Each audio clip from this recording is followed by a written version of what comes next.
Okay, Israel. Shalom, shalom, shalom. Hope everybody is doing well today. We're back at it. Salakia for us missing on Shabbat on Saturday, but we had some things to take care of. We were stretched thin.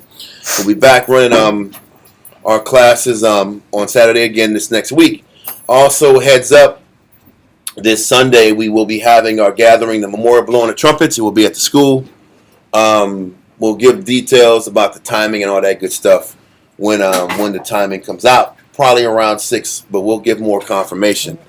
Shout out Kawakab and his congregation, in Cali and in Georgia. Hope y'all are doing well today. Also, shout out SOW family, Virginia, Rochester, New York, and Houston. I hope y'all brothers and sisters are doing well also. Today, the thought, the original title was going to be Correction, Development Done Right, Part 5. But we know that we're focusing on the comfort aspect of how to sit back here and develop our people the right way. And because we went into these last few weeks, we went into edifying, exhortation, and the last word is comfort that we were pulling from 1 Corinthians 14. And it's rare that we as Israelites go into the concept of comfort. The concept of comfort is almost trademarked by the Christian church. Mm-hmm. And we never get to give the Hebrew perspective because it's our book. And the funny thing is when you sit back and read the word comfort, you also will correlate comfort with good tidings with the gospel. Gospel is good news. Yeah. All of it ties in together. And I thought it was important that we took our time to explain what comfort even means. Because a regular person thinks comfort is just telling somebody what they want to hear. Telling somebody some kind words. Telling somebody something that makes them feel good about themselves. Isn't that what you would think comfort is? Just smile, brother. Or makes you smile. Or a lot of times people view comfort as getting something to help them forget what they're going through. Yes. That's what people think comfort is. And that is what it is to a degree, but there's more to it. You say like the pacifying effect? That's what people are, what they pull from when they're thinking about comfort. Yeah. And I need something to comfort me. I need something to make me feel good about the difficulties I'm going through. So we're going to take our time to really delve into this point so that there's clarity to it. So first things first, let's go to 1 Corinthians 14, verse 3. We're going to try to explain comfort minus Joel Osteen. Yeah. Minus the Joel Osteen angle. Yeah. Where it's just sunshine and lollipops and just placating and pacifying. Because there's more to it than that. Yeah. Okay? So, let's do this. 1 Corinthians chapter 14 and verse 3. 1 Corinthians 14 and 3. But he that prophesieth speaketh unto men to edification. So we also know that the prophesying means teaching. So the individuals, us, who are teaching, because don't forget, this is about leadership. This is about developing Israelites to learn how to edify, meaning to build. Read on. It says, edification and exhortation and comfort. So the focus of the message that we're delivering should be based on building up, comforting, and exhorting people. Why is that so important? The reason this is so important is when this was written, did we not know who we were? We knew we were Israelites. Even when you read about the first churches in Corinth, Galatia, Ephesus, even the churches in Rome. You'll look historically, the first Christians were what? The first Christians were Hebrews. They were the first individuals who even took on the Christian faith. So if that's the case, the number one priority wasn't to sit back here and tell people who knew they were Jews that they were Jews. The main priority of the teaching was supposed to be based and predicated on building up Israel, exhorting Israel, and comforting Israel.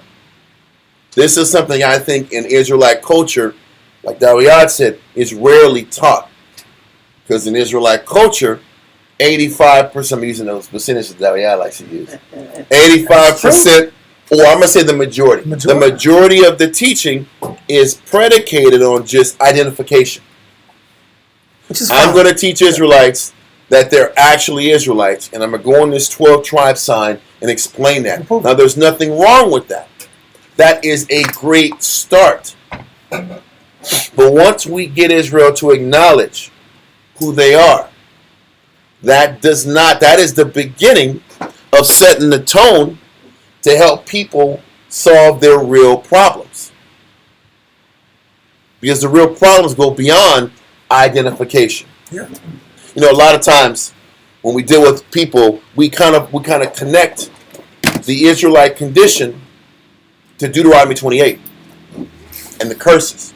And we explain that what we've suffered or can be explained through reading Deuteronomy 28 and probably Leviticus 26. And that's all true. But once you explain the curses, how many times are we focused on how to solve these curses? And how to work individually with people's mind on how to alleviate and fix these issues that are amongst all of our nation. Yeah. Okay? The scarring that came from the curses. The original aspect of teaching is identification. And then from there, we have to be able to do what? Give them light out of darkness.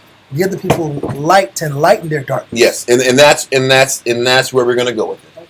So, read chapter 14, verse 3 again, please, for me. 1 Corinthians 14:3. But he that prophesied speaketh unto men. Kingdom. I said Christ is the king. Yeah. Say that again. I'm sorry. But he that prophesied speaketh unto men to edification and exhortation and comfort. We're supposed to teach to comfort, teach to build. So let's go, Kariah, and explain these comfort verses so that we can kind of get a clarity on it a little bit more. We're going to look at comfort in the 1828 dictionary. We're going to read both of the number 2 answers, the verb and the noun, for comfort to get more clarity about what this really means. So our job is to build Israelites up, to build our people up, and to comfort them. Read that.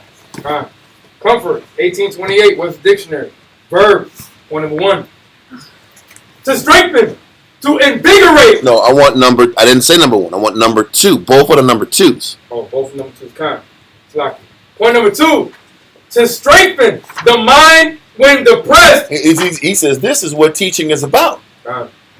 You have to build up the nation, and the comfort is about strengthening the mind when depressed. So, what are we trying to explain? We're not going to go there. Yeah. Okay. What are we trying to sit back here and explain? That is our job. Yeah. The main job is to figure out what each of our students and the people that we're responsible for, what they need to strengthen their mind from their depressed mentality. That's what the focus is, and that's what the job is. Okay? And if we understand that, then we understand what this is about in general. We've mentioned this numerous times before, that the work doesn't start until after class ends. Because once class ends, that's when the council starts. That's when the needs surface. Yeah. The problems surface. Because the majority of our nation, they can be given the law all day long. Hell, they can be given the scriptures all day long. But that doesn't mean that having the scriptures cures their depression and their sadness and that outlook that is fatalistic. So that's what the goal is when we're comforting our people. So let's continue in that definition. Comfort. Point number 2. to strengthen the mind when depressed or enfeebled, to console, to give new vigor to the spirits. When depressed or enfeebled. Yes. That means a person's mind was made feeble. Feeble means weak. So when people's mind regress into weakness, I sinned, I made this mistake, I have this secrecy, I have this darkness, I'm doing the same thing I said I wouldn't do. I'm repeating patterns, and I thought I was past this. Yes. So my conditions and my inner nature has revealed me to be enfeebled. I am not as strong as I thought I was, and now I need recalibration. I need comfortable correcting. I need to be able to confess. Figure out how to get a hold of these patterns that keep breaking me down from the inside out. Because there's a readiness to will. Mm-hmm. And because there's a readiness to will, I need someone to add to the momentum that I'm dealing with to conquer whatever tendency or nature that I'm failing in. Mm-hmm. And that's the benefit of having the opportunity to counsel or to comfort, not just to blast or destroy someone as soon as they reveal their weakness. And you see the point. That is, it's important that as Israelites, we are trying to learn not to tear down what we've built over the years. Yeah. But it's important to understand, what is this really about? Yeah. This message is about developing our people. Listen, there is a reason that Christ called Israel lost what? Lost sheep. Because the sheep, their life is predicated on what? A shepherd to sit back here and steer them the right direction. Not manipulate them, not use them, not exploit them, but to protect them. That is what a teacher is supposed to be responsible for. And as we get down to the nuts and bolts of what being a shepherd is, Paul is explaining it's better based on edifying and exhorting and comforting. But a major part of that comforting is figuring out what is it about your mind and how you process things that actually weakens you. Because we all have a systematic mental approach that actually works against us. How many of us, when we're stressed, want to resort to the flesh for comfort and ease? And when we resort to the flesh to comfort us, that makes us enfeebled. That makes us a slave to sin. So one of the significant responsibilities we have as teachers is to find ways to teach our people how not to resort to the flesh when times are difficult, when times are rough, when we're weakened. So this is what comforting is. The comfort is all based upon how well we counsel, how well we instruct, how well we build our people up, how well we guide them. So let's get comfort again, number 2. Then we go to the second number 2. Comfort, point number 2. To strengthen the mind when depressed or enfeebled. When depressed or enfeebled. Read on. To console, to give new vigor to the spirits. And it says, to give new vigor to the spirits, to the person that you are actually working with. This is why it's so important to understand, this is what building a person up is all about. To recharge. This is what developing a person is about. Development is about going to those scriptures, finding that book, finding Christ's message, finding the lessons that you've learned in your battles, and being able to instill those concepts to give another person the strength to keep what? Fighting at. Because that's the battle that we all face every single day. and not finding a way to get up every day and face you. To get up every day and face that slothfulness, face that pride, face that hate, face that selfishness, face that ego. Our job is to motivate and inspire us to keep fighting. Because that's what Israel dreads. We dread fighting what's inside of us. Yeah. And most of us are a slave to our lust. We're slaves to our pride. We're slaves to our vanity. We're slaves to our pursuit of whatever economic status that we want to push for so that we can feel good about ourselves. We push all the wrong ways to find happiness. And our job as teachers is to go in this book and give everybody a reason to keep fighting for Christ. That's what comfort is. Continue. So it says to give new vigor to the spirits. To give new vigor to the spirits. To cheer or relieve. Because what is to cheer somebody up mean? All cheering somebody up means is you're giving somebody solutions, spiritual solutions, to what ails them spiritually. And you know you're doing it the right way when the message that you give your people motivates them to continue to fight.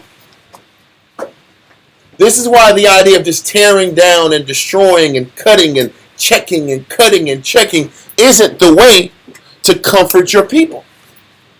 The challenge is to find enough scriptures in the book and to muster up the example and the motivation to inspire people to keep fighting themselves, to inspire people to do better for one another.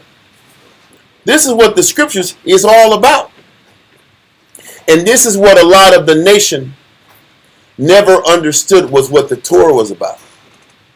And this is why Christ was so important. Because Israel used the Torah and the basic frame of the bare minimum that an Israelite was supposed to do, and Israel loopholed themselves to death.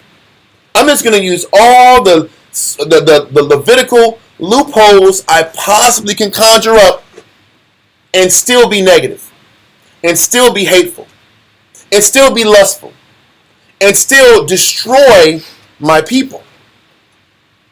So Christ had to come down here and truly show us what comfort looked like in the flesh, day in and day out. Okay, so let's continue on the second part of the definition. Oh, did you finish the first? No, continue. It says to cheer or relieve from depression or trouble. That's it. So it says, but it keeps going back into the relieving from depression. Why? So as we're going to go into it, there's a reason when the Most High says, "Comfort ye my people," because he says, because your warfare is accomplished. Why is he saying that? Because we're going to go on that very soon. Because Israel was getting stung so much in their life. Israel was full of being depressed and sad in their life. Most of the nation was walking around here unhappy, sad, dejected, broken down. And they still had the what? The Torah. We still had the law. We had the law. We knew our Hebrew names. We could sit back and break down our stock for many generations, and still were sad. Still were depressed. Still were mentally broken down. The Most High saw this. Christ saw this. And they understood what was necessary, what the necessary whole in the nation was. You know what Israel is lacking the most? People that give a damn enough to involve themselves in their nation's lives to help work on their problems. Israel wants to go online and start battles and arguments. But I doubt those people that are talking even right now, how much time do they put into helping their people? How much time do they put into giving up their life to make sure other people are not depressed or not spiritually drowning? This is why we don't go into all this debating and this argument and the semantics. It's a waste of time. If you don't agree, you don't agree. But scripturally, what matters is, are you comforting your people? How many people are you responsible for every day that you have to answer to make sure that their lives are more stable? And if those people aren't doing that, then I don't want to hear nothing, because you're not really doing the work. You're just trying to argue and pick a fight and get some fake clout. And at least on this channel, nobody respects that. Nobody respects that position. Now, if we're going to sit back here and talk about what's the best way to inspire our people to work on what's inside of them, let's do it. Let's talk about that. But if we're going to sit back here and talk about some nonsense, things that just don't lead to any solutions, then we're wasting our time. And most people need some activity or some kind of pastime to occupy their mind space. You know, the thing is, people need negative confrontation to read the Bible. That's the problem. People need a battle. Listen, all Israelites did, a lot of us, is instead of battle rapping on the streets, we battle rap with the Bible. Yeah. It's just Israelite battle rap. Right. And then you sit back here and you try to find the audience you can get to get the most applause on your side. And then you walk off thinking you did something. But you did nothing in Christ's eyes. What Christ is really looking at is, how many people are you comforting? How many people are battling real depression? How many people are really trying to fight and do their job for God and keep falling? How many of us are trying to do the right thing but don't have the solutions necessary to overcome what's inside of them? Who wants to heal their people? Because you know what? But to heal means you got to lose. You going to give up your time to help your people? And if not, then who's the sucker? Who's the selfish person? Who's the weak person? We've already read about the Pharisaic approach. And if you know somebody's biblically educated, then if you're biblically educated, you understand the Pharisaic approach was strictly an external approach and not an internal approach. And this is why we're gonna get into it more. But we're saying we're just setting the tone about what comfort really is. But for the sake of the dynamic of the class, it's very important to understand that what is the agenda if you get these scriptures. People get these scriptures, they're going to be... you know how many people I've come across with this knowledge? They'll go to a congregation, disrespect the head of the congregation in front of the entire congregation and walk off. And think that's doing the work of the Lord. You're actually destroying the flock, and you're going to be judged for that. And if you read the Bible, you'd find that out. Because if you're really about prophesying and teaching, do you think Paul was sitting back here for hours at a time trying to convince Israel that they were from the tribe of Simeon? Do you think that was the damn focus? Because I don't read Paul saying that, and I don't read Christ saying that. I see Christ and Paul dealing with the weightier matters of the law. Something that young men that just start talking this Bible like 5 months ago don't understand yet. Yeah. The weightier matters is how to comfort your nation and inspire your people and try to convince Israel to dig down in this Bible and give more to the Lord. And that symposium stance is really intellectual lightness. Yeah. Because when you deal with the Greeks were heavy into the transaction and intercession and debating and warfare of just multiple philosophies they had already ascribed from the Egyptians. They ascribed from the I guess not the Philistines. What's the Greek word for Philistine? Philistine. Yeah, Philistine. Yeah, the Phoenicians. Whatever knowledge base they got from Phoenicians, from Egyptians, or other nations, they translated into a Greek specific concept or a Latin concept. Then they would take it amongst themselves, and they would go to war with that to see who has the higher caliber doctrine. Whoever has the higher caliber doctrine rules. Just like we do in America right now. You look at YouTube. YouTube is a bunch of arguments about different concepts and beliefs, Anunnaki and all that. It's really, I don't want to be grotesque, but it's really this mental stimulation. It's somebody mentally stimulating themselves. I'm not trying to be overboard. It's a selfish form of mental why? Because they're hollow inside and they're really dead inside. Yeah. And they haven't learned what the Spirit of Christ is about. The Spirit of Christ is about not being about yourself and giving your people what they need. I just want I'm going for your point. But so being that we don't have the time, there's so much need. There's more sheep and there's more. Great is the harvest, but the what? That's another aspect of that scripture. Mm-hmm. When you read that scripture, the laborers are those that are confident. How many confidence are there in Israel? How many problem solvers are there? Yeah. How many people that are willing to take people from scratch and build their spirit up for free without any kind of benefit and extract and gain? That's what separates the men from the boys and the children of the spirit. They want to argue about semantics. But let's continue. Second definition of comfort. Second definition. It says, relief from distress of mind. Listen, what distresses a person's mind? Seriously. It's literally what makes a person spiritually sick. As a man thinking so easy. So what distresses a person's mind is what their perception of what they think their life should be in comparison to where it's at. Yeah. It's a lot of Israelites can't accept how loss. Why did I lose my child? Why did I sit back here and lose this job? Why did I go through this type of circumstance? Why was my life so hard? Why was I abused as a child? These distresses frame where a person stands. How to sit back and guide a person who's lived with addiction their entire life. And then along with that addiction, all the sin that comes behind that. How do you restore that person? And then restore their natural. Listen, to restore a person's desire to fight. Because you know what kills a person? The more they sin, the more regret they have. Yeah. Why try? How are you going to get a person to sit back here and be convinced that there's still hope?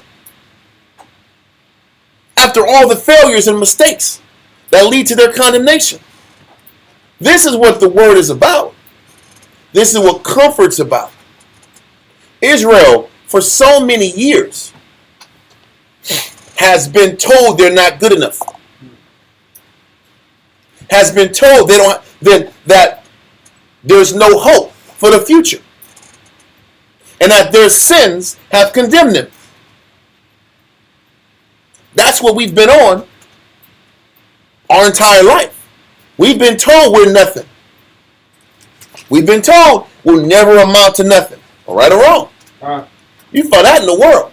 And then in Israel, unfortunately, Israel is professional at doing it when you get into the knowledge. They do it better. Israel does it better. They have scriptures behind it. Well, we have scriptures to prove that you ain't nothing. And you're never going to be nothing. Right? We was the bad auntie. But with the Bible, though. It's always that auntie, that uncle that talks crazy. I knew when David was born. Yeah. I know David was born. I saw how you walk your first steps. I mean, I honest with you. I knew he was going to be like. Look, I'm not going to lie to you. I'm not going to name the person's name, but I remember one of my sons were having a tough time in their youth. Yeah. And then somebody told me, said, man, I think he's going to be a jail nigga. I was like, what? I was like, whoa, a jail N-I-G-G-A? Just because he's struggling in his youth? Yeah, this uncle's He's going to be all tatted up and sex tripping and throwing up B's and C's out? Yeah. And sitting back here and having those the teardrops in his eye look like baby act? Like, what's going on, huh? Roll like baby act? That's how it's got to be? Because he's having a tough time in his youth? I was like, bro, that's really what came out of your mouth? Grew up a screw up. That's just. I'm like, man, can you give him like 10 years of life first? No, he's before he's institutionalized at 4? He's in Pampers out. Like, what the hell's going on? He's in Pampers out. And they're blowing weed. He's having problems in kindergarten now. He's throwing tantrums, and now all of a sudden he's done out. He's out of there. I've seen this guy. I've seen this type. Like, damn, bro. I know your type, bro. He wouldn't have a chance if you was responsible for him, man. I'm gonna tell you why. I'm gonna tell you why I know. That's Israel. That's Israel, though. That is Israel. Whether it's crazy uncles or crazy people that's part of your family, thinking they know something. Yeah. I'm like, damn. I'm working on my cursing, but I had to say that word for effect. Yeah. Because it was a real thing. Yeah. I pronounce damnation over your life because I want something to say. And I don't like your attitude right now. I'm not going to be part of the solution. Yeah. I'm just going to say, this guy ain't going to make it. That's why I want to pull Jeremiah 8:22. Just give me a chance. I'm not going nowhere like major. It's just a lineup. Trust me, bro. Okay, I trust you. I trust my brother. I trust that. He said, yeah, y'all gonna trust me as a brother that I've worked with all these years? I'm like, yes, you may bring out your verse. Yeah, very basic, simple point. Jeremiah chapter 8, verse 22. Everybody's good. I'm ready. Is there no balm in Gilead? Is there no balm in Gilead? Look at the question. Gilead is where there's supposed to be teachers and prophets and spiritual people, right? Yeah, is an Israelite settlement. It's where all the spiritual, wise, intellectual. Gilead is east of Jordan. Manasseh, Reuben, Gad. Kind of. Well, all the spiritual people are, right? This is where the gathering of the spiritual people. I'm going on this. They got fringes, they got beards, they look strong, they got braids, they got froze. They're marching. They got Matterhorn boots and gun bells. Matterhorn was classic. Man, bro, they were look heavy, sharp. but they look sharp. They talk like this. Yeah, strong. They were hard to polish. They were very hard to maintain the polish. Yeah. Very difficult. Anyway, continue. So, is there any balm in Gilead? Let's get the definition of balm. Balm. Point number 3. To Lord's point. Balm, 1828, point number 3. Anything which heals or which soothes or mitigates pain. There you go, Dad. Thank you, bro. I'm trying to help here. I'm passing the ball. He did it out. That was Ali right there. This. Yeah. It says anything that heals or which soothes or mitigates pain. Where is condemnation in that? Yeah. No, we got to make sure we keep this in context. I'm going to let you go. Because the scripture says how Israel wants to be told smooth things. Yeah. And Israel wants people to prophesy deceits to him. Yeah. So we know the Mosai is not talking about just telling people what they want to hear. Nope. You know that's not godly. No. So the comfort is not about telling a person what they want to hear. Yeah. It's about giving their spirit what they need to heal them. But keep going. I just want to make sure I clarify that. Perfect point. Keep reading the scripture. It said, is there no balm in Gilead? Is there no physician here? Is there no, now it's going from balm and healing and soothing to a physician. That was properly trained to administer this healing aid. Not an independent medicine contractor. Man. Yeah, I'm a medicine man. I'm a street pharmacist. I got a couple YouTube videos under my belt. You know what I'm saying? My grandma has some skills. Yeah. Like I didn't see these guys street teach. I could do that. It ain't hard to do. Good. But you have a person that has went to a structured program and put their time and their years in, and they have effective examples of growth. Yep. Right? Read. Why then is not the health of the daughter of my people recovered? Now we look at the Most High's agenda. Now he's talking. You brought out earlier. In the end, Christ is gonna be the one that's like, listen, why didn't you heal the spirit? Yes. Why is the health of the daughter of my people not improved? You got your rocks off with your intellectual. Your brain got swollen. Battle rap, lyrical miracle flow. You got your thing going. But did you heal my people? That's brass tacks. We're getting to the bottom line. Did you heal the daughter of my people? Because it was that's for me. I will answer any person's question that they got a question if it's sincere. But before we do that, who are you committing your life to? If you're going to have an answer for that, then go and focus on that first. Then we'll get back to answering that question. But anyway, keep going now. Read that point again, the last point. It says, why then is not the health of my daughter, of my people, recovered? Key point is recover, reorder, reform, restore, rebuild. Yep. Those concepts, this is Old Testament. Yep. And these concepts aren't hearkened unto enough. And that's the point. Israel hasn't understood that he was saying this the whole time. Part of the reason is, you think Israel was reading books at that time? You think at the time that Christ came around, or before, we were walking around here with the Torah in our hand? Mm-hmm. We weren't. Think about all the countless times we didn't sit back here like when we got to Nehemiah, we hadn't celebrated the Feast of Tabernacles since damn Joshua. What's going on? So literally, we went to Nehemiah. Like, oh man, there was a new thing called the damn Feast of Tabernacles. Let's follow it. For 1,000 years. What the hell just happened? That means from Joshua until Nehemiah, we just didn't do that. What happened? Hell, even David didn't do it. I know. So was David sitting back here? That's why the Bible verses? That's why I don't do this Bible thing. Because David didn't do it. So brother would look for someone to blame. David wasn't perfect. So that's the point. Nobody was doing it. Yeah.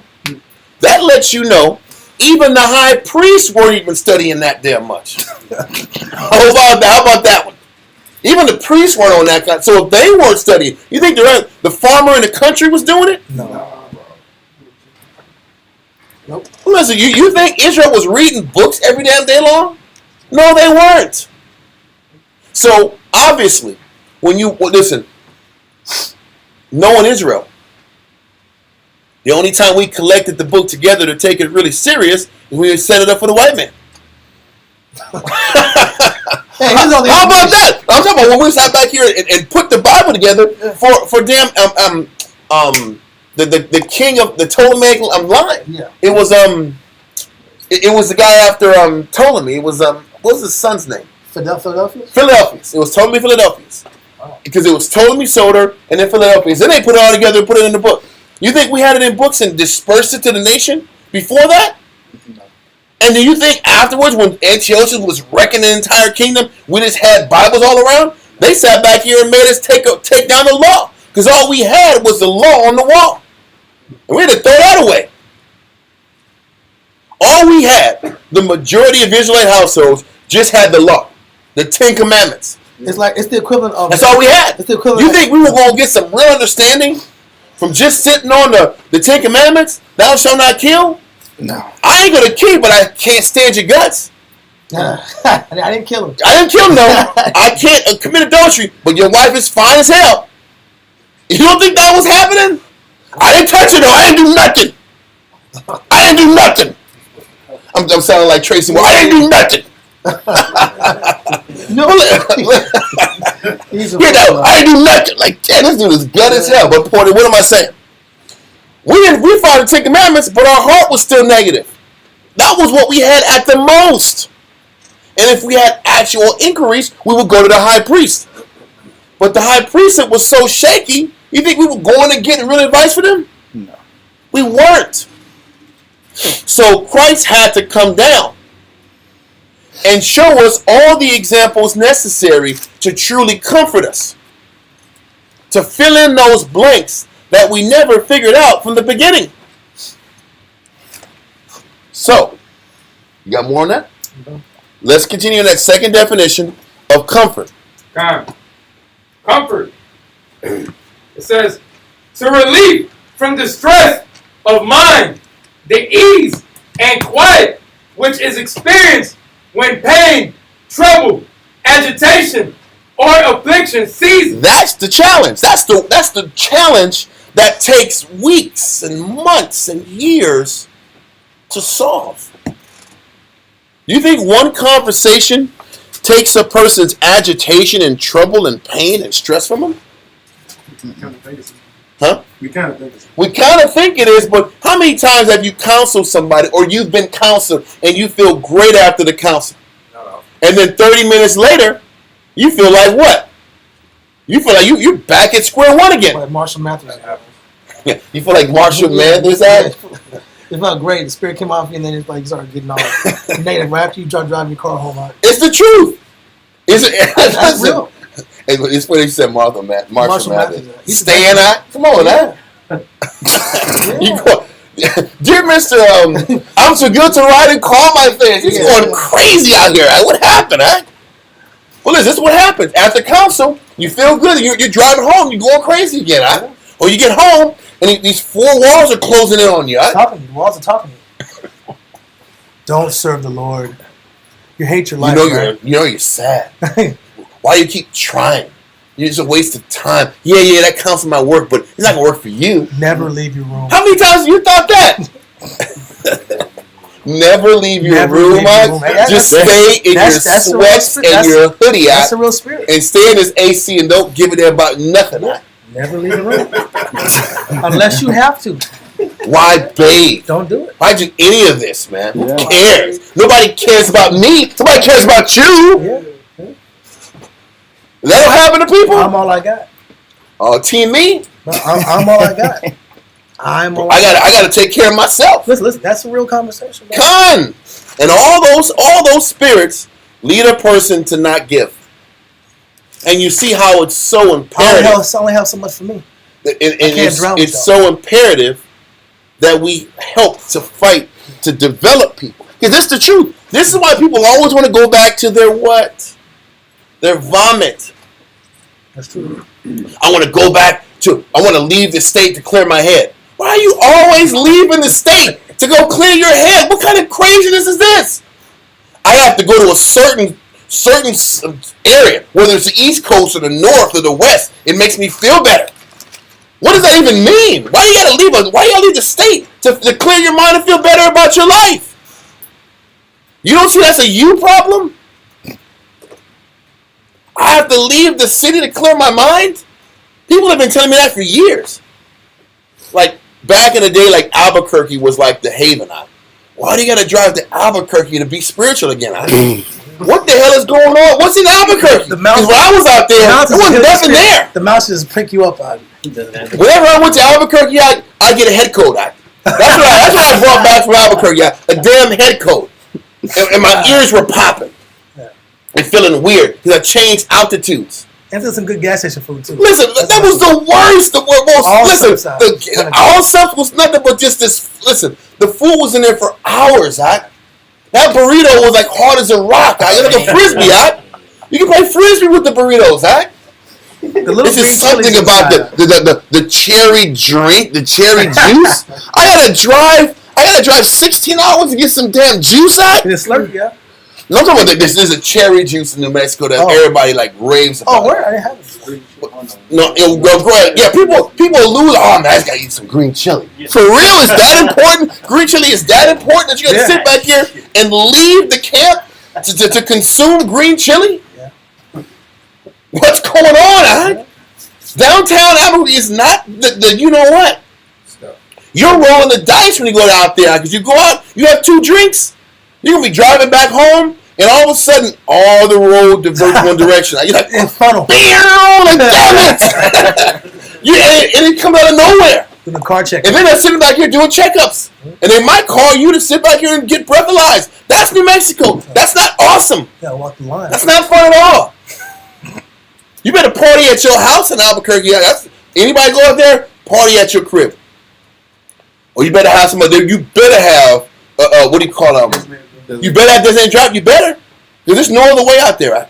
There's no other way. So what's the point? What am I trying to say? Our job is to help convince Israel that you don't have to leave the city to get comfort. That you don't got to go to the club to get comfort. That you don't have to escape to find comfort. You don't got to get a man to get comfort. I don't got to get this woman for comfort. You can find comfort in the book. You know how many times I've given Israelites answer to that? Listen, if you want to find comfort, if you're depressed, the answer's in the scriptures. They'll be like, kind. Nah. They're like, nah, say. Nah. I don't believe that, say. You just give me religion, say. Okay, Award, if that's what you say. Con out of one. I'll see you. You were supposed to tell me that. I'll see you on Saturday in class. You were supposed to. I'll see you next Saturday in class. You might want to hear that. Nobody wants to hear that, huh? Yeah. But the work is in working on Israel to comfort them. You know what the challenge is? Is to convince Israel that discipline is the answer. Abstinence, discipline, focus, cleaving to the scriptures and cleaving to the Lord is the answer. You know how many hours of man-hours it takes to convince Israel to cleave to the Lord? To study when they feel down? To counsel when they feel low? You know how long it takes to do that? It takes years. I got time periods for you, LA. Time periods and percentages. Percentages are important. 75%, 89%. Yeah. 83.7%. How about it takes 5 years and somebody say, I might have made a mistake. Yeah, that's facts. 5 years, facts. 5 years and they'll say, I might have made a mistake. Yeah. 5 years. I was a little stubborn. Whoa, a little stubborn? I could have been wrong. Could have been, but Could have. This person made me do it. This person made me do it. That's 5 years. But like that. Getting through those 5 years and trying to eliminate those excuses and that negative outlook is the only thing that eventually brings comfort. I remember years ago. It's to take away that negative outlook because we hold on to so much negative, so many excuses, so much sadness, and it fuels that negative outlook. It fuels that hatred. It fuels that disconnected mindset that makes it practically unbearable to serve the Most High.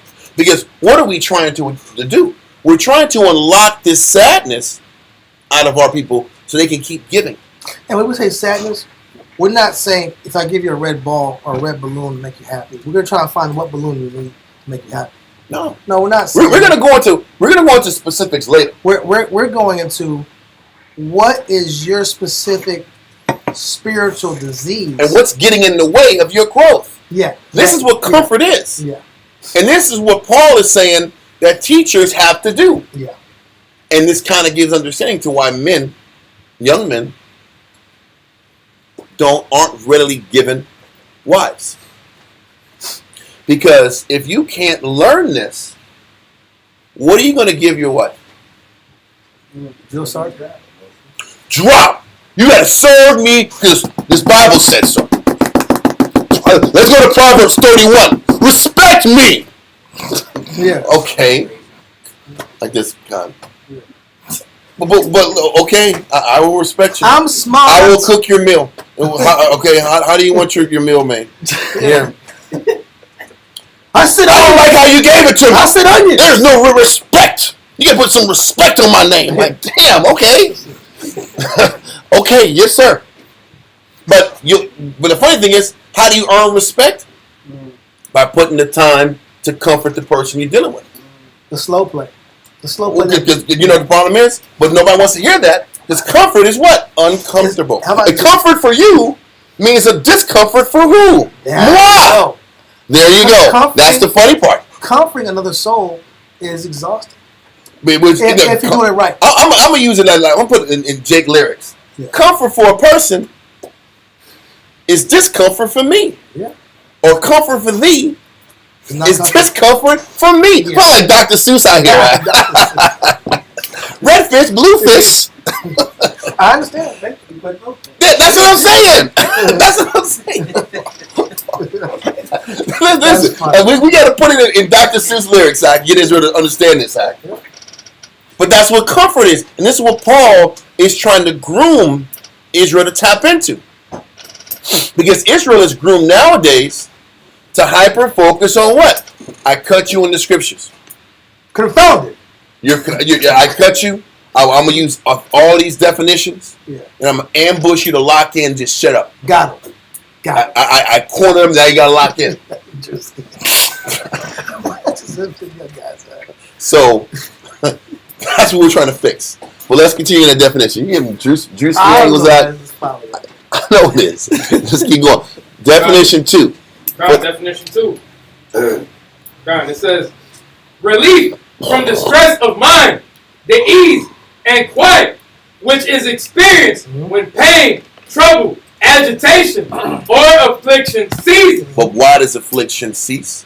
Why does agitation end up ceasing? It's when you correct your thinking. Okay. Because the funny thing is this. The reason we keep getting afflicted is because we keep having the same things happening to us. You ever notice, why is the same type of thing happening to me? Why are the same problem facing me? I can leave jobs, the same issue follows me. I can leave the city, same issue follows me. Why is that? Because there's issues in your thinking where these spirits are going to keep following you. There's glitches in you. And until you work on that, you won't find real inner peace. Yeah. Because as a man thinketh, so is he. So however you look at things is going to be your reality. That's facts. So our job is to comfort people by painting out what's going on with them and to help give them the strength and the fight to fight back. Because you ever knows when you're counseling somebody, class starts the process of getting a person motivated to fight themselves. But when you start getting kind of like feeling good about change, then you need to see another person's example that helps you want to fight even more. And then you get personal one-on-one counsel. The goal of all three of those things is to finally give a person the confidence to actually want to fight themselves. Compounding momentum. How many people do you need around you to say, man, I gotta go to the gym? Because you gotta know it. You gotta look in the mirror and say, I gotta work on me. But is that enough? No. Hell no, it's not enough. It should be, but it's not. Yeah, I just get a bigger shirt, bro. It's cool. I just get an extra large, double X. It's cool. Wide, just get a wide shirt. You're like this. Ain't that bad, man. Ain't that bad, man. It's the style right now. It's cool. And then all of a sudden, what's going to get you to do it? Then you'll see another person's example. Say, man, he's okay. I can do that. And then you got to take that, and then it's counsel, it's class, and then the whole thing, the whole environment helps get you to want to fight. That's the nurture. Whether it's working out, whether it's fighting a battle, whether it's fighting something inside of you, you need a total strong environment to motivate you to fix what's inside of you. To have good ethics at home. But it's an environmental thing. And it takes teaching. It takes counseling. It takes development. Someone has to lose. Because we say all those nice words that someone has to suffer for you to come back to life. Right? Those doctors, I saw the doctors in Japan and China. This guy would fall asleep. They be working like 30-hour shifts. Right? I saw one dude, he just fell. He fell like 3 times in the elevator. Right? His whole face got bloodied up. Right? He was falling out? He kept falling saving out. Lives out? He was saying it was like an emergency situation. He was on call and he wouldn't go home because he was kept being on call and he couldn't get no sleep. And he was the man. Right? And he just kept falling down, busting his face out. Yeah. I'm like, God, bro, this guy loves his people. Mm-hmm. And he's going balls wall, but they didn't have other doctors to heal the problem. So he had to burn himself out for the people he's dealing with. That's a physical doctor. But that's what it takes to comfort. Let's get into the scriptures. It's almost 9 o'clock. We haven't pulled a verse yet, or maybe 1 or 2. So, with that being the case, I took the time to explain 1828, those 2 definitions of comforting, because it sets the tone for everything else. It sets the tone for why we do what we do and the level of commitment necessary to actually develop somebody and do your job and do what you're commissioned to do with the scriptures. It's one thing to read Psalms, one thing to read Bible verses, but are you dedicating what you've learned to your people? Yeah. And are you dedicating the solutions you've learned to enhance other people's lives so they can grow in their desire to fight themselves? And we're all... If you're not, you're captain. Yeah. But let's continue. Let's go now to Psalms 40, verse 1 and 2. Did I say Psalms? Isaiah. Yeah. Isaiah 40, verse 1 and 2. So listen, the first part of this class is not going to be predicated on what men have to do, what we as teachers have to do. The first thing we're going to focus on is how the Most High looked at our condition. And he had to set the tone for us to follow. Because everything, the Most High sits back here in the scriptures. And he sets the tone. And then we are supposed to oblige the tone the Most High sets. Then Christ sets. And then we follow. And that's all Paul was doing. Paul was taking the examples he read about the Most High in Isaiah. The prophecies that he talks about how he's going to comfort Israel. And mirror it. And then how he sent Christ to mirror the sentiment he had intention on to comfort our people. And then after Christ passes, then it's up for us to do the same thing that they did for us. And retain the concept. It's what it doesn't do. And we got to master, we got to learn, is to retain the concept when our shepherds no longer there. And that's the lesson. So the first thing we're going to go into is Isaiah 40, verse 1 and 2. Isaiah chapter 40, verse 1. Comfort ye my people, saith your power. So the Most High is saying, listen, you can have the Torah all you want. For the non-initiated, most Israelites will have the Torah and still need to be comforted. The majority of us will still have the law, know the law of Moses, know all that information, and still not know how to master their spirit. Still not, how many of us, you don't got to raise your hand, how many of us sit back here and know the law but lack motivation? It's all day. How many of us sit back here, know what's right for your spirit, and still can't find it in you to do it? Didn't Paul explain that dynamic in Romans 7? The things that I know I should do, I don't do. The things I want to do, I don't do. I'm not. But the things that I know is wrong, that's what I do. That's what I do. Go. So the question is, if that dynamic is in one of the greatest men of our time, you think Ned the Wino is absorbed from that damn Ned battle? was always in the picture. He's always around. Ned the Wino is sitting back here suffering. Yeah. So who's going to sit back here and commit their lives to deal with Israelites who have real problems with motivation, outlook, spiritual clarity? Who's going to put that work in? And we had social programs in the 80s, quote unquote.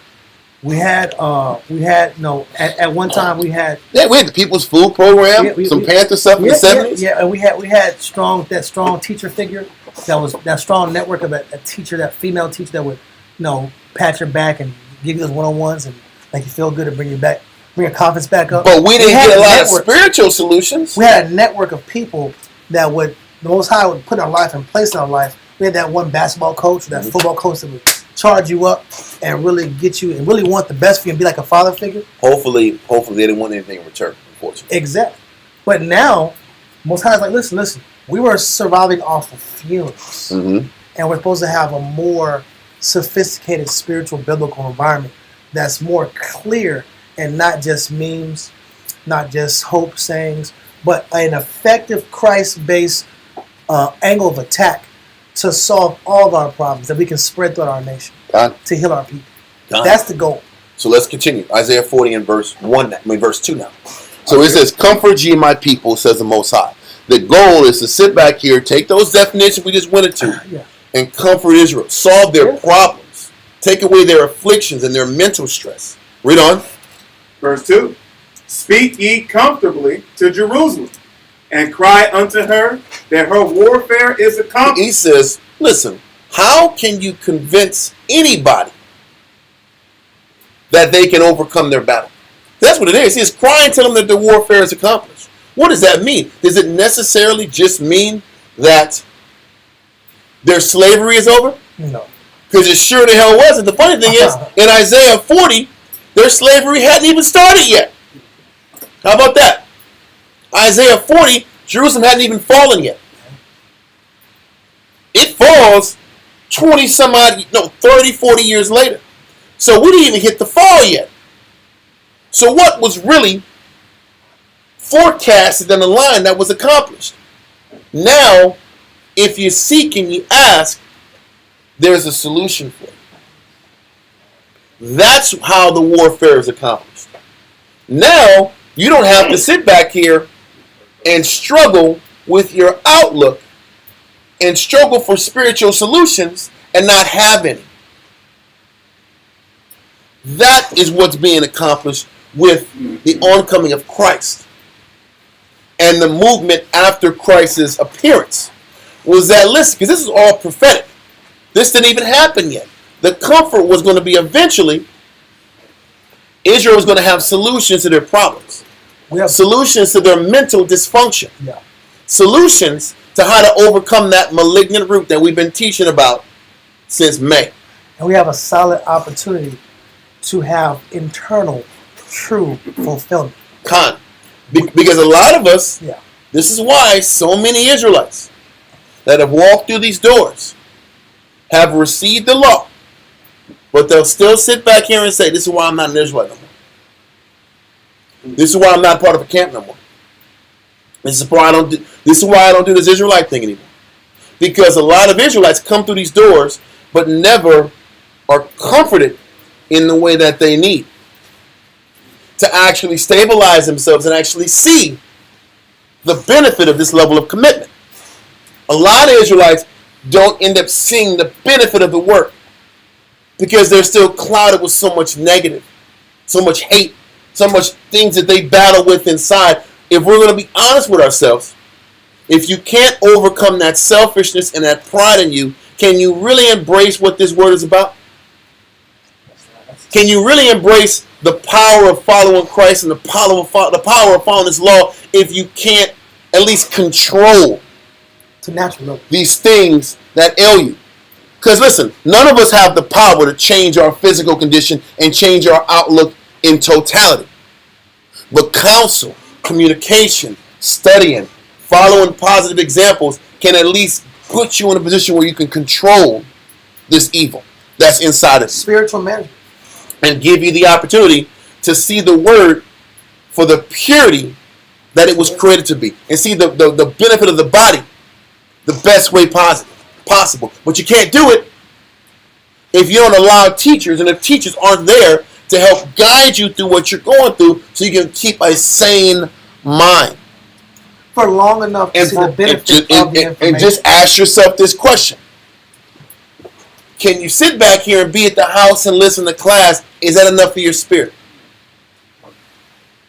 Can you sit back here and just listen to class online without interaction, without counsel, without one-on-one development and get the most out of the message? The answer is heck no.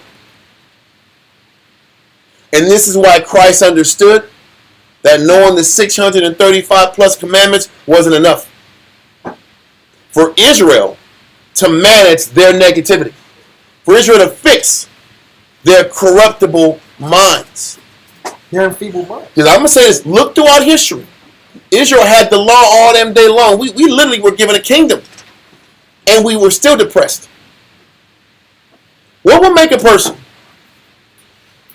be allowed to go into a house that's already built with furniture and vineyards already set up? And all you got to do is show up and it's yours. And then what will make an Israelite be depressed after they were given everything? What will make an Israelite think that they had to change gods and follow other idols after they were given everything by the Most High? What would make an Israelite think they have to burn their children, Jeremiah 19, just to find some rewards? What psychological sickness was in our mind to make us think that we had to give up what we had to fit in with these nations that we knew damn well weren't us and weren't about us? What was the psychological sickness? Yes, we can go into wicked, they were evil, but That's obvious. obviously, but what will make a person, listen, what makes you sin now? The things that's inside of you is what makes them sin in the past. I feel that the life I'm living, I'm still unhappy. You know how many people I counsel on a daily basis? They never tell me the good that's going on in their life. They never say, man, the Most High has been blessing me. All I hear, and I'm not anti-hearing it, man, let me tell you how bad my day was today. Let me tell you how this aggravated me today. Or that aggravated me today. And or this vexed me today. And that's still a step in growth. Because we nurture that. We nurture secrecy. Just to be clear. We nurture people to come and start to spill the beans anyway. We're just saying the next stage is the ability to learn the skill set of counting your blessings. And that's why we have homeworks for that. Thank you. I appreciate you explaining that because I'm not knocking people who vent. Yeah. But I'm just trying to get Israel to understand. When you start getting people to vent, you realize how we have a real problem seeing the good when the good is right in front of us. We lack that ability. So what is the comforting aspect of our job when you deal with Israelites that can't see the good and nothing around them? That's a good question. We have to give Israel and reteach our people how to think and show them and train our people to stop looking at everything that doesn't work in your life and reteach them on how to focus on how to be appreciative for what the Most High has given them. You know what's crazy? How many years it takes to transfer a person's mind in that direction? How many hours of counseling it requires? But that is what being a husband is. You think because your rib or the sister that you're interested in comes to class once or twice a week, you think that's going to do it? Or you think that man that comes to class once or twice a week is the guy because he got a lot of work too? It's one thing to get taught. It's another thing to allow counsel in the scriptures and the environment to help reprogram how you process life in general. Because if you process life the right way, spiritually, then you're less apt to continue to sin. What makes a person continue to sin even though they know they're wrong?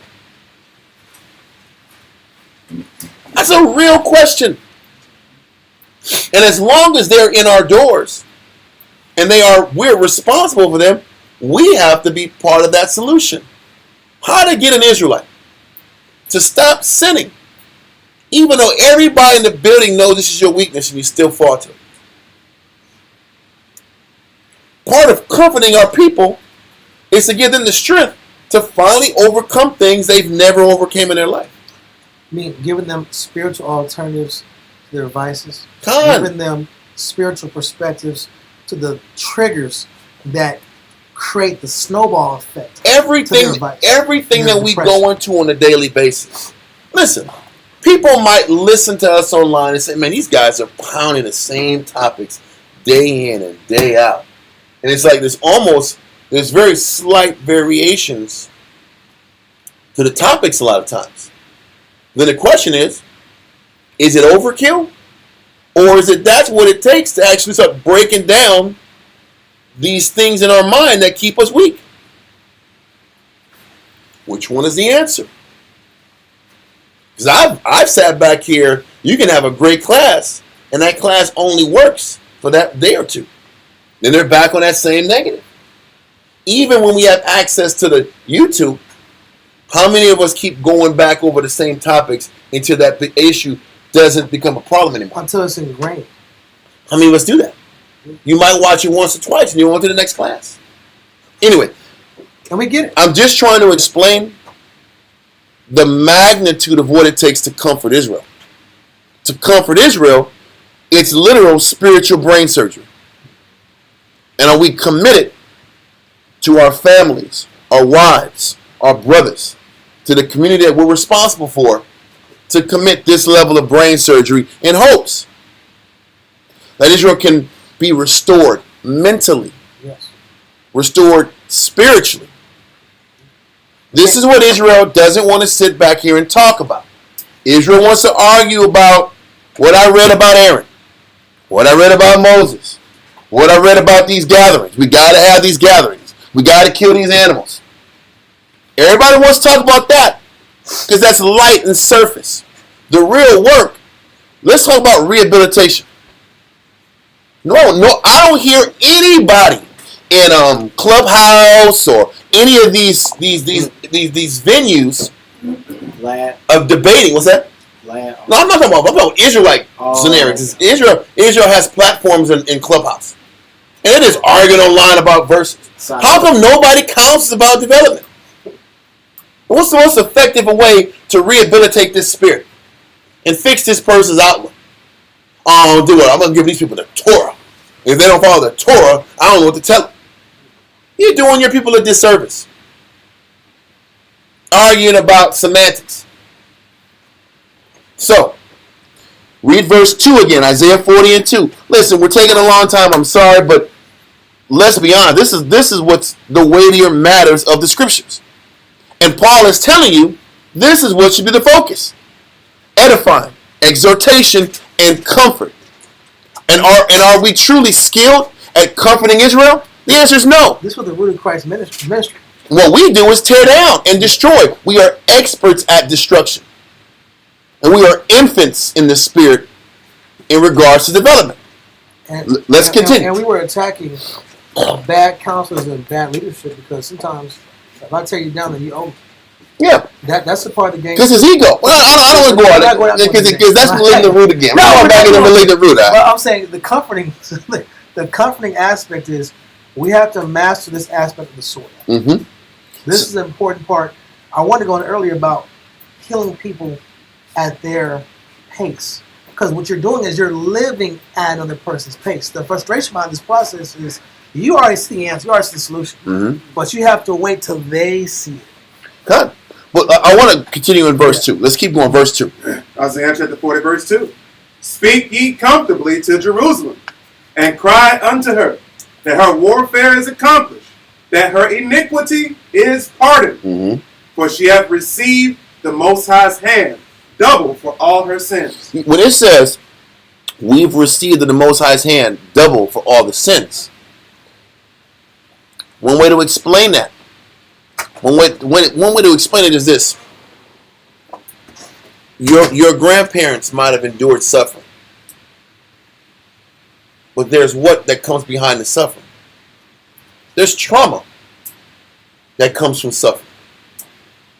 And as children, our parents bring down all the good habits and all the what? And all the bad habits. And that's real. And a lot of us are byproducts of both. Of really receiving the bad habits. We focus on the bad habits, and if it's about determining, am I going to focus on my parents' good virtues or bad, the child's normally going to sit back here and receive what's the worst in my parents, or the most dominant in the household. Yeah, the dominant vibration. And the dominant vibration was negative because of the trauma that the parents experienced. Yeah. So when Israel receives double for the sins, they're receiving not just the sins and the suffering that the one family, you know, 2 or 3 generations of what? Bad habits, negative outlooks, bad mentality, seeing the worst in people. That trickles down. And it becomes an ingrained in the nation. It becomes an ingrained philosophy, because what happens is everybody's mind has maybe so many ideas that they exercise on a daily basis. But you may come to a point in life where you're like, wow, you sound just like your mother. Yeah, you sound just like your father. I became the people I quote unquote hate. And that's the real problem. It's the truth. That's a mind blower, because you're like, okay, I'm never gonna be like that. I always had an issue with this person. I always had an issue with this person. And you look in the mirror, and you got the same exact body language, spirit, mentality, and mindset of that person that you had that you hate. And now you hate yourself because you're like, damn, well, but you keep doing it though. I'm this person, and they try to be completely opposite that person, which is the wrong process too, because they might have been 30% right and 70% wrong. You never found the moderation in the situation. And you never get fixed. So he says, man, that the punishment is double. Yeah. Because now it's turning into generational curses. Yeah. Whereas the Most High tried to sting this one wicked generation, it just keeps manifesting and turning over. So he's like, I'm trying to convince. This is the Most High speaking, saying, my job is to comfort them. Yeah. Because once I hit them, this sin's going to keep filtering in their nation. Yeah. Somebody's got to come and correct this cycle. So this is coming from the top. The Most High is recognizing how far detached we have fallen from all the cursed punishments that come from our wickedness. So like now something's got to be done to change and turn this ship going the right direction. Yeah. So it says to speak comfortably to Jerusalem. We know comfortably means to comfort or cheer without despair. That's what comfortably means. That's a strong point. It says comfortably means to give comfort or cheerfulness. We went into that without despair. Why would he say speak comfortably to Israel? Is because at this point, when the Most High recognizes that comfort is needed, the majority of our nation operates in the spirit of despair. A lot of us can't figure out how to stay happy. A lot of us can't figure out how to fix their problems. You can have the law all damn day long. Have you learned how to control your lust? Have you learned how to control your destructive behavior? Have you learned how to stop running off the people that you love? Have you learned how to stop being cold and cruel to people? Those are the things that matter. What he's explaining. This is in the book of Isaiah. Like Daliad always brings out. This is the height of Hebrew what? Hebrew culture. Hebrew culture. This is the peak of where we were at as a nation. The heart of the Hebrew. The heart of the Hebrew history. Yeah. And in the heart of the Hebrew history, we operated in despair still. Sadness, depression, unhappiness. If you got it in you, it was in you before. It was in the nation before. So the Most High is like, I see the voids in these people's lives. And it's time that I change this process and change this way of thinking. And change how we process looking at me. Because this is what he said. I have to sit back here and start speaking comfortably to them because they need an outlook adjustment. Let's streamline. And we're going to read later on in the chapters what New Testament means. I'm going to throw a little spoiler. Testament means just a new way of looking at things. That's all it was. That's all the New Testament was learning a different way of looking at the scriptures. People want to act like the Old Testament and the New Testament is a different set of scriptures and rules. The Old Testament and New Testament is just, you have to look at the law and the scriptures differently. You have to look at what this word is about in a different light. Now I got to look at the scriptures in the spirit of love and mercy. When I look at the Most High, I can't look at the Most High and think despair. Isn't that what we thought? Listen, let's go to the verse. Let's go to Leviticus 26 and 39. Leviticus 26 and 39 talks about the curses. And when Israel starts to disconnect from the Most High, these things happen. Because then the Most High, then we say in Ezekiel, we said the Most High was not what? Equal. What does that mean? If I'm saying the Most High is not equal, what I'm really saying fair. Yeah. I'm saying the Most High is not fair. And is that not the spirit of despair? When you start telling yourself life ain't fair, I got the crap end of the stick. So he's like, I got to sit back here and speak comfortably to these people and reteach them how to look at me. And you can logically, and how to look at their life in regards to me. This is the work. I'm sorry. What was you gonna say? And you can logically the damage behind it, the issue behind it is people can logically compare and contrast themselves with people they have in their life and other people around them, and through that process of compare and contrast, they can say for a fact, they can make a case, a viable case. This is why I got the short end of the stick. Because my cousin had the good dad, or my other cousin, everybody, he was always loved, he was athletic. My other cousin, this person right here, they had to experience more freedom than I did. They got the freedom I didn't get. And you see how all these conversations have nothing to do with the law. When you get to the core of a person, nobody's tripping on the law. That ain't the problem. Yeah, this person got... Do you understand what I'm saying? The argument and the sadness isn't about the law. Yeah. The sadness is about how they have this dysfunctional way of looking at God. Yeah. A dysfunctional way of looking at the life the Most High set up for them. I'll say this. So this person right here, this person got more support than I got. They got more adulation and they were praised more than me. Or this person was more talented than me. Or my peer group, they're in this social strata, and they have these events going on in their life, and they're moving forward in their life, and I'm starting to fall behind my peer group that I came up with. And now, based on all these observations, these multiple observations, I have to find a source of why. And a lot of times the why is, well, it's mama's fault, daddy's fault, neighborhood's fault, and it really ended up being, quote-unquote, God's fault. We start low-key hating God because of why didn't I get what these different people got? But I'm blind to what the Most High gave me. Well, that's my point. Because when you get to the root of an Israelite's problem, they're not tripping on the scriptures and the knowledge. They're tripping on their life. Yeah. They're tripping on how come my dynamic is so crappy. So the Most High is like, these people need to be talked to comfortably. Somebody, starting from the Most High down, needs to teach them how not to despair. Needs to teach them how not to look at life like it's just a big fat punishment and there's no way out. This, when we're reading Isaiah 40, that's the comfort he's saying. This is what the Most High is picking up with what Israel needs.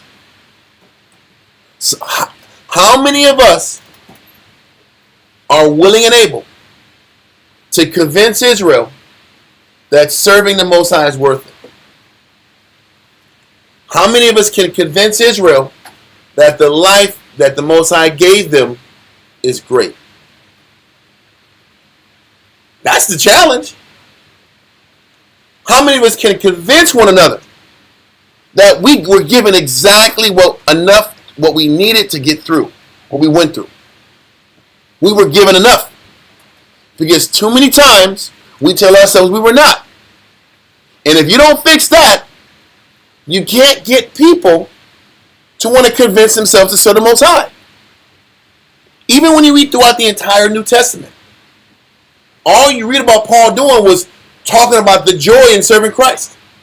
Isn't that the repetitive theme? Yeah. Talking about the joy and the happiness and the peace through all the afflictions.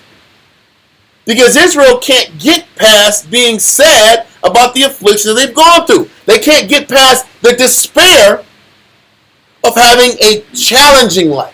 Yes. And that is the challenge that teachers and husbands and heads of household have to convince Israel to embrace. And if we don't solve that issue, then it leads to idolatry. As simple as that. When a person hits a wall so many times, they look for an alternative route. But in the spiritual realm, alternative routes are idols. Easier paths. Different vices. We start collecting vices and collecting idols for comfort because I couldn't get past this wall. And then after that, I have to justify it because I need what I need.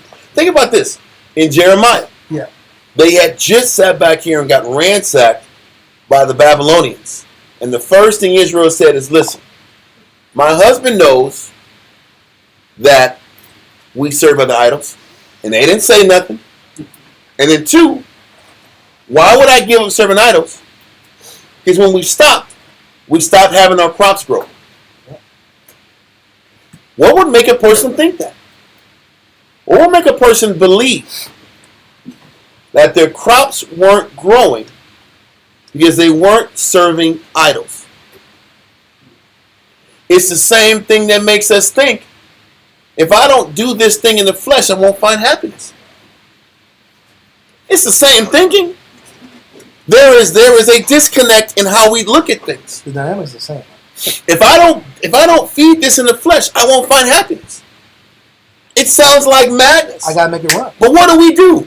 We have built a life on lying to ourselves about what we need to find sustained happiness. And this is the work. The work is in figuring out how to unlock that disruption in your thinking through counsel and comfort and teaching and counseling. Why are we going through this? We're taking our time explaining this because this is the root of the job. How many people are really sitting back here arguing over tribes? At least not in our congregation. That's not the work.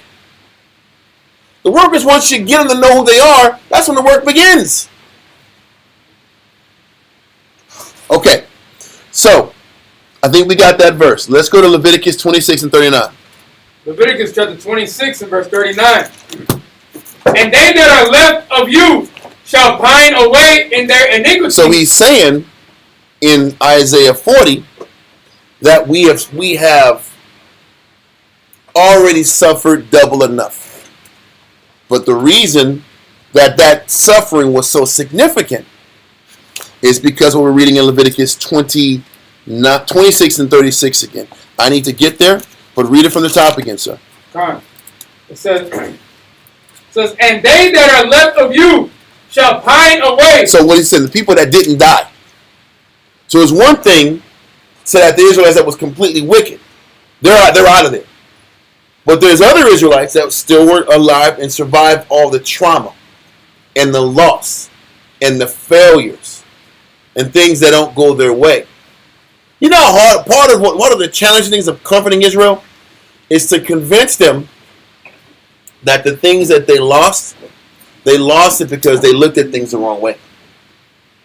You know how hard that is to sit back here and go through people's lives trying to convince them that their condition is so difficult. A lot of it was because of their choices. You know how many times you'll come across a sister and she's heartbroken about like the man she chose and how messed up the man was and how he was so messed up, and how you got to sit back here and counsel and say, man, the reason he hurt you is because you chose wrong. What made you choose that type of man? You expect Christ. You chose a thug and expected a thug to be responsible. And she's crying and bawling. He said he loved me. But this dude just ran the streets all damn day long. And he keeps running the streets. And you can't understand why this selfish individual isn't considerate. Or you sit back here and you pull a woman from the strip club and you don't know why she ain't faithful. She had no virtue, huh? I don't know why she was going back to the club. I love her. What are you doing? Why are you trying to make her a housewife? We have good It's talks. the truth. We have good talks. Anyway, I bet you do have good talks. Together. But anyway, so let's continue with Leviticus 26 and 39. Leviticus 26:39. And they that are left of you shall pine away in their iniquity in the enemy's land. That's the whole point. He says, they that are left of you shall pine away in their iniquity in your enemy's lands. Picking up bad habits, constantly failing, Compounding. constantly making the same mistakes over and over again in a foreign land, foreign rules, developing trauma after trauma after trauma after trauma. Because what do you think happens in America? Israel goes from one bad relationship to another bad relationship to another bad relationship to another bad relationship. One set of hurtful scenarios to another set of hurtful scenarios. And it just keeps bouncing and multiplying. And our job is to help dissect all of these bad decisions and try to teach people how to properly get closure from all of these bad scenarios and how to unfix scenarios that end up destroying you and weakening you from the inside. Is that teaching discernment? That's teaching how to comfort. That's how to comfort somebody. That dynamic is what it takes to comfort your people. So what does the Most High do? The Most High recognizes this and says, you know what? In order for Israel to start buying into this, I got to send my son down here and help teach these people how to even start to do this. Because you're like, you know who understood wasn't going to do it? The princes and kings weren't going to do it. They ain't doing it. They showed they're not going to do it. Money. They about this money and exploitation. Then the Levites, they weren't going to do it. He tried to give it to them. They weren't going to do it. They ain't trying to do. Maybe the Hasmoneans will do it. No, they're not going to do it either. He's like, somebody has got to show them how to comfort my children. Are we understanding the theme now? Are we understanding what comfort really is and why he had to send Christ down? Obviously to die for our sins, but to also show us how to start fixing what's inside of us. So we don't become condemned. Because the issue is so that despair doesn't turn into destruction. So the despair element is, I'm already condemned. I'm just waiting for my last day. Then I got to go on this ride to enjoy my life. I only have one life because I already know where I'm going to go. I'm just going to start taking. Or isn't that what people do? I felt my whole life. Or I'm angry at me being abused my whole life. And I'm going to become the abuser. Yep. But that's the cycle of man too. Yes. And that cycle is destruction. This is why Christ taught love and appreciation and finding happiness and serving him. Because if I can't see the good, if I can't understand the idea the Most High was there for me, and it was the Most High's love this entire time, everything else is despair. He was pushing love to help counteract the despairing thoughts that plague us. We read it in Wisdom of Solomon 14. How it says the thoughts of man is what? Miserable. Is miserable. We are wired to focus and meditate on misery. So, with that being the case, read on in verse 39 from the top again. God. And they that are left of you shall pine away in their iniquity in your enemies' lands, and also in the iniquities of their fathers shall they pine away with them. So he says the generations are going to keep pining away and breaking down. They're going to keep diminishing unless somebody fixes it. Unless somebody refixes and reteaches the nation how to look at their circumstances spiritually. And when we had good kings. But there wasn't enough of it. That exactly. You couldn't get a consistent period of them doing it because they kept sinning. Let this go and go to Ephesians 2 and 12. Come.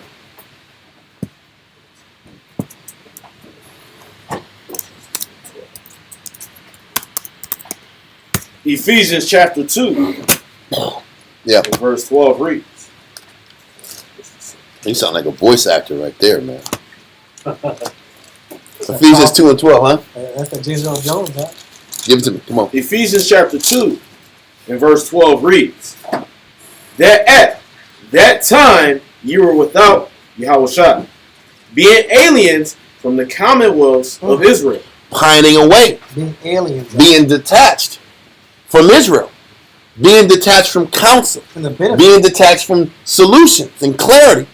Read on. And strangers from the covenants of promise. Listen, to be a stranger of the covenants of promise means you have no hope. Wow. Think about this. At least Israel now that we're being taught, at least there is an understanding if I can work on fighting me, I have a chance of making it. That's hope. At least we understand that.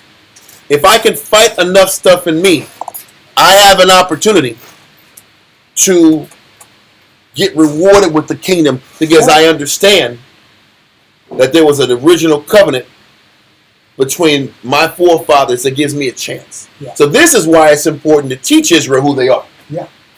It initiates the spirit of hope. And we're not doubting But once you get to that point, let's get to the meat and potatoes and semantics of how to sit back here and literally manifest the solution. Yeah. Step by step, structure by structure, experience by experience, problem for problem. So these houses don't repeat the same curses, but you got fringes on. God, and that's the point. Because the problem is listen, the same punishments that came from Deuteronomy without knowing the law, we do now with the law.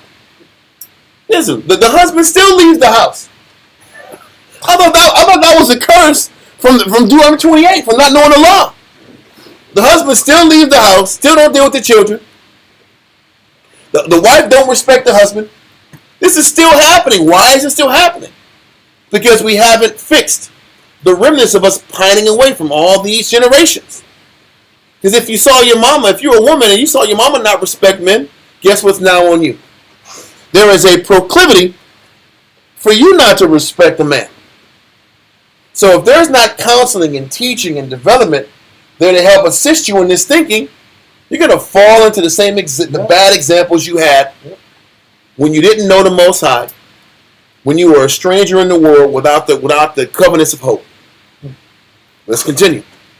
Come, that at that time you were without Yahushua, being aliens from the commonwealths of Israel, and strangers from the covenants of promise, having no hope, and without the Most High in the world. God. But now in Yahushua, ye, who sometimes were far That's all off. Okay. So, read that verse. Read that verse. But now in Yahushua, ye, who sometimes were far off, are made nigh by the blood of Yahushua. We're made nigh by the blood of Christ because it wasn't just the fact that he died. It was also the fact that he laid down an example for us to follow. So all we had to do was follow his example, and now we're nigh to him. Now we're closer to him because we can use the tactics and approaches that Christ used to give us a better chance of making it to the end. This is why it's so important to be that comfort that the Most High recognized was a problem with the nation. Isaiah 40 lets us know, hey, the Most High recognizes a definite spirit of despair amongst the nation. And that despair has to be acknowledged and worked on and focused on. And what the Most High did, I'm going to jump a verse because it's getting late. Go to Isaiah 19 and 20. Isaiah 19 and 20. Isaiah chapter 19, verse 20. Almost there. Read that, sir. Isaiah chapter 19, verse 20. And it shall be for a sign and for a witness unto the Most High. Is it 19 and 20? Darn it. Yes. Read it again. Verse 20. Isaiah chapter 19 and verse 20. And it shall be for a sign and for a witness unto the Lord of hosts in the land of Egypt. For they shall cry unto the Most High because of the oppressors. Israel was going to cry to the Most High because of their oppressors. Read on. And that's an aspect of pining away. A lot of times we're crying about our condition and not realizing our condition is the way it is because of we're cursed. So Israel is complaining and crying about their conditions. Mm-hmm. And because the Most High recognizes our despair, He acknowledges our despair. Read on. And He shall send them a Savior, and a great one, and He shall deliver them. This is prophecy about Christ being sent down to be a Savior and delivering us from what? It's really the byproduct of our oppressions. The byproduct of our failure. Because this is what Israel is understanding. All of these punishments, all of these slaveries, all of these captivities ends up wearing down on the psychology of a nation. This is a separate topic, but it's important. When you read certain history books about the sociology of nations, reading about in Russia, for instance, the people in Russia, they've explained that over the last over the last 300 to 400 years, they have been indoctrinated to accept following an authoritative ruler. Whether it was Peter the Great, whether it was Catherine the Great, whether it was Joseph Stalin in the Bolshevik regime, whether it was all the different leaders, Khrushchev, they have been psychologically broken to not resist. You know, in the early 1900s, during the Bolshevik Revolution, within 15, 20 years, 60 million people were killed off if they spoke against the government. Can you imagine 60 million people gone over a span of a decade? One day your husband's there, and then one night the cops come and say, you got to come. You got to come with us. That's 6 million per year. No, not 6 million per year. It said 60. 60 million in total. Yeah. And what does that do to you psychologically?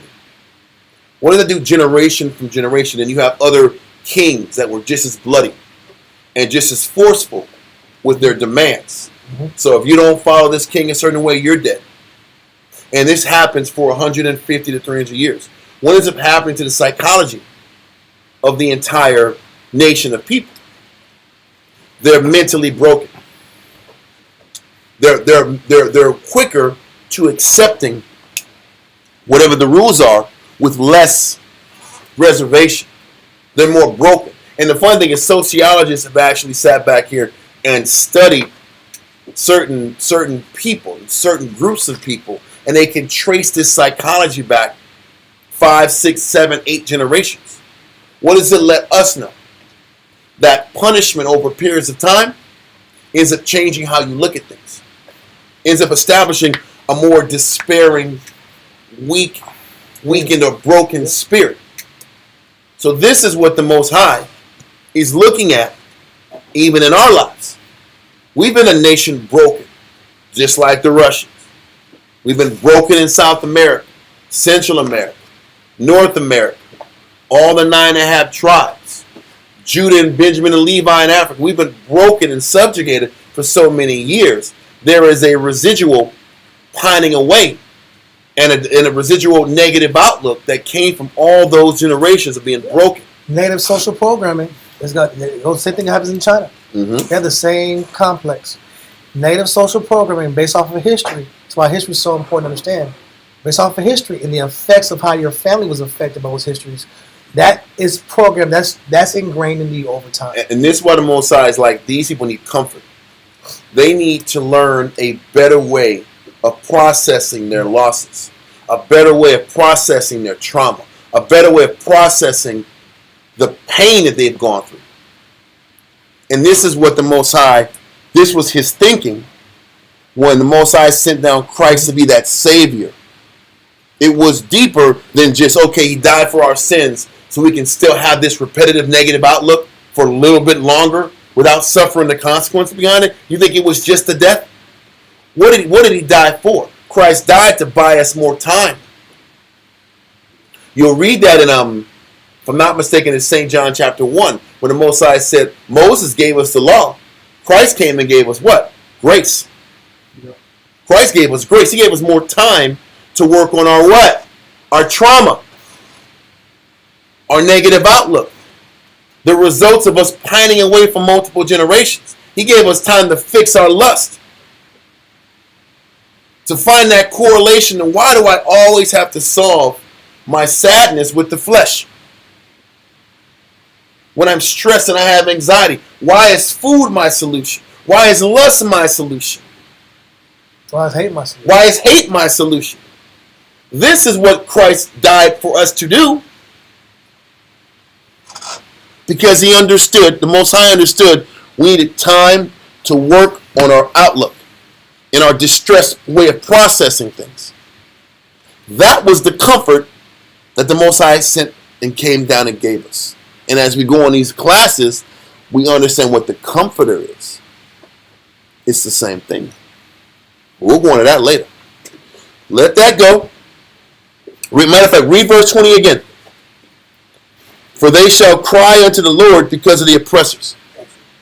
Isaiah chapter 19 and verse 20.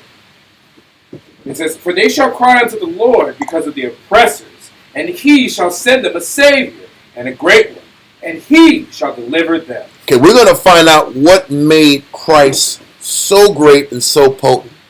Isaiah chapter 7. Isaiah chapter 7, verse 14 through 16. God. Because he says, the Most High is going to send Christ down, this great one, to be our Savior. Specifically to comfort us. It still ties back in Isaiah 40, where the Most High is like, it's time to speak comfortable to Israel. Somebody's got to give them solutions. To sit back and fix the what? To provide vigor for their spirit.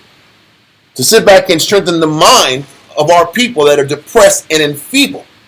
It's either Israel that sits back here and they're depressed, or they're just broken and they just give up. He said with Gad, Major. Gad's a great example. Gad in Central and South America, they're just broken down there, right? Yeah.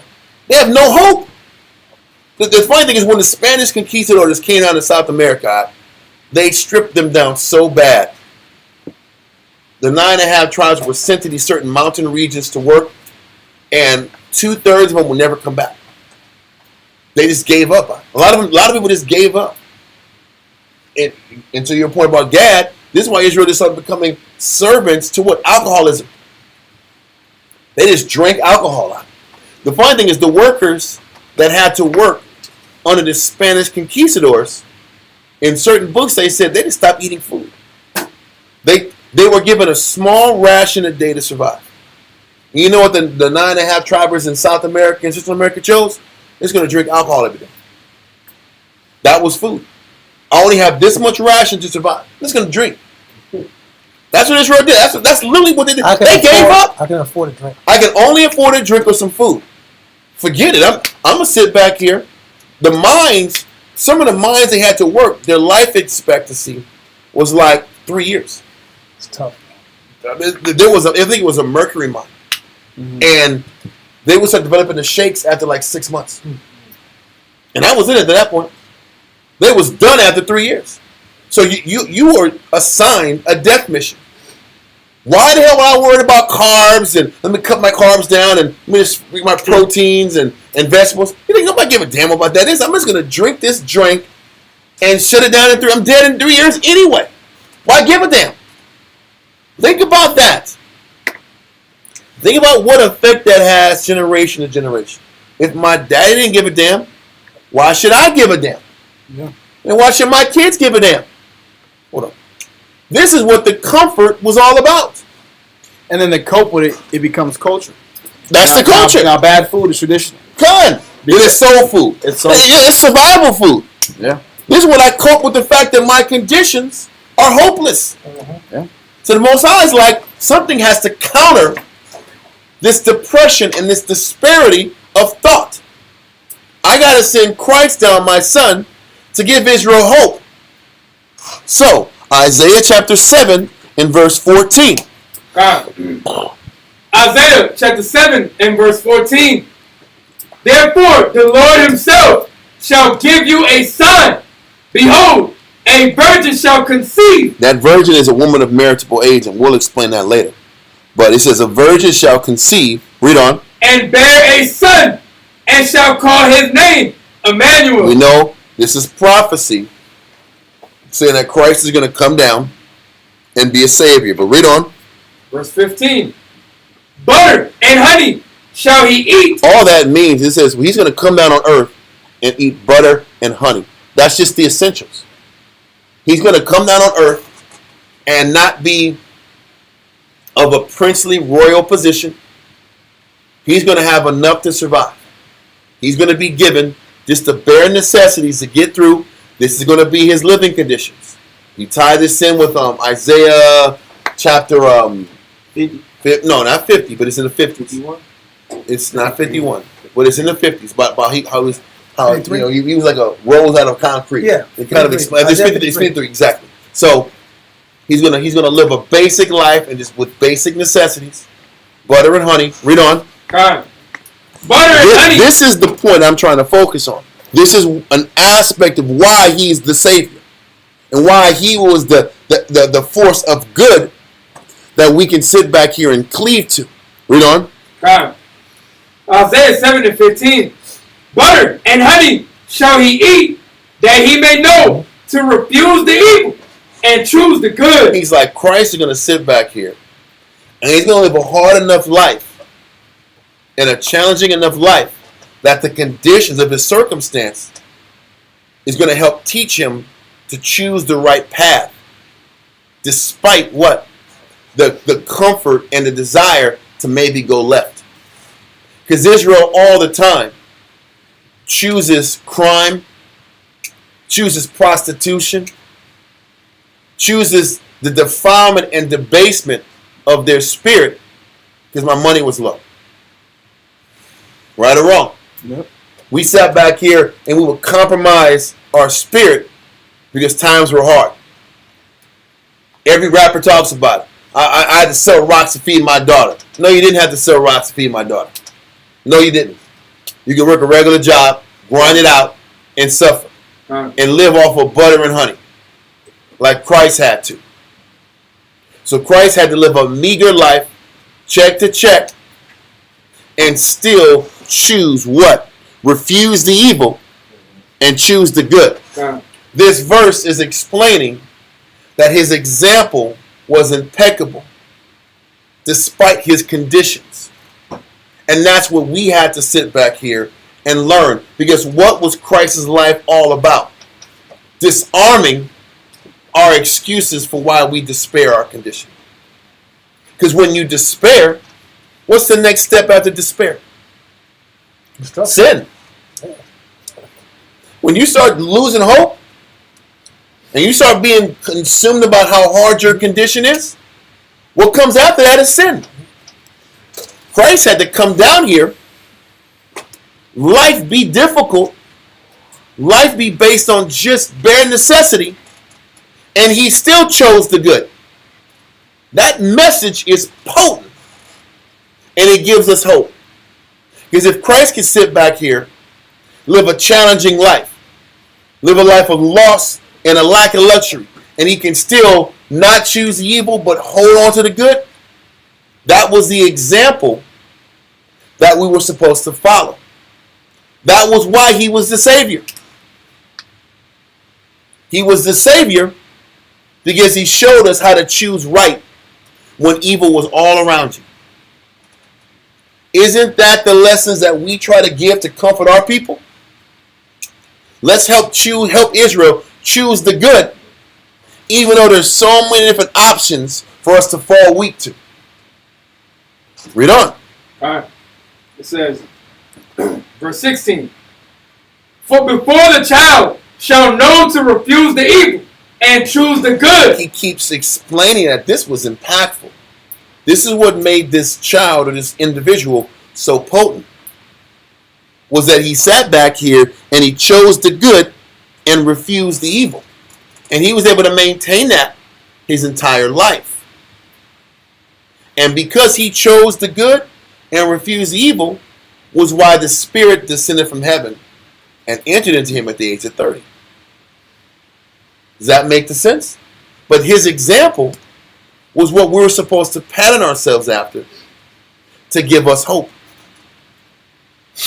And Christ's example and the message that he taught was all about teaching us what were the necessary components that we need to hold on in our life to choose the good and not choose the evil. Read on. God. Verse 16 from the top. For before the child shall know to refuse the evil and choose the good, the land that thou abhorrest shall be forsaken of both her kings. All he's saying is that the land, Jerusalem, the northern kingdom and the southern kingdom, which the leadership at this particular time hated. How do we hate the land? We kept sinning. And he says the land that the kings and the leaders of the time in Isaiah, they hated, shall be forsaken of both her kings. What is he saying there?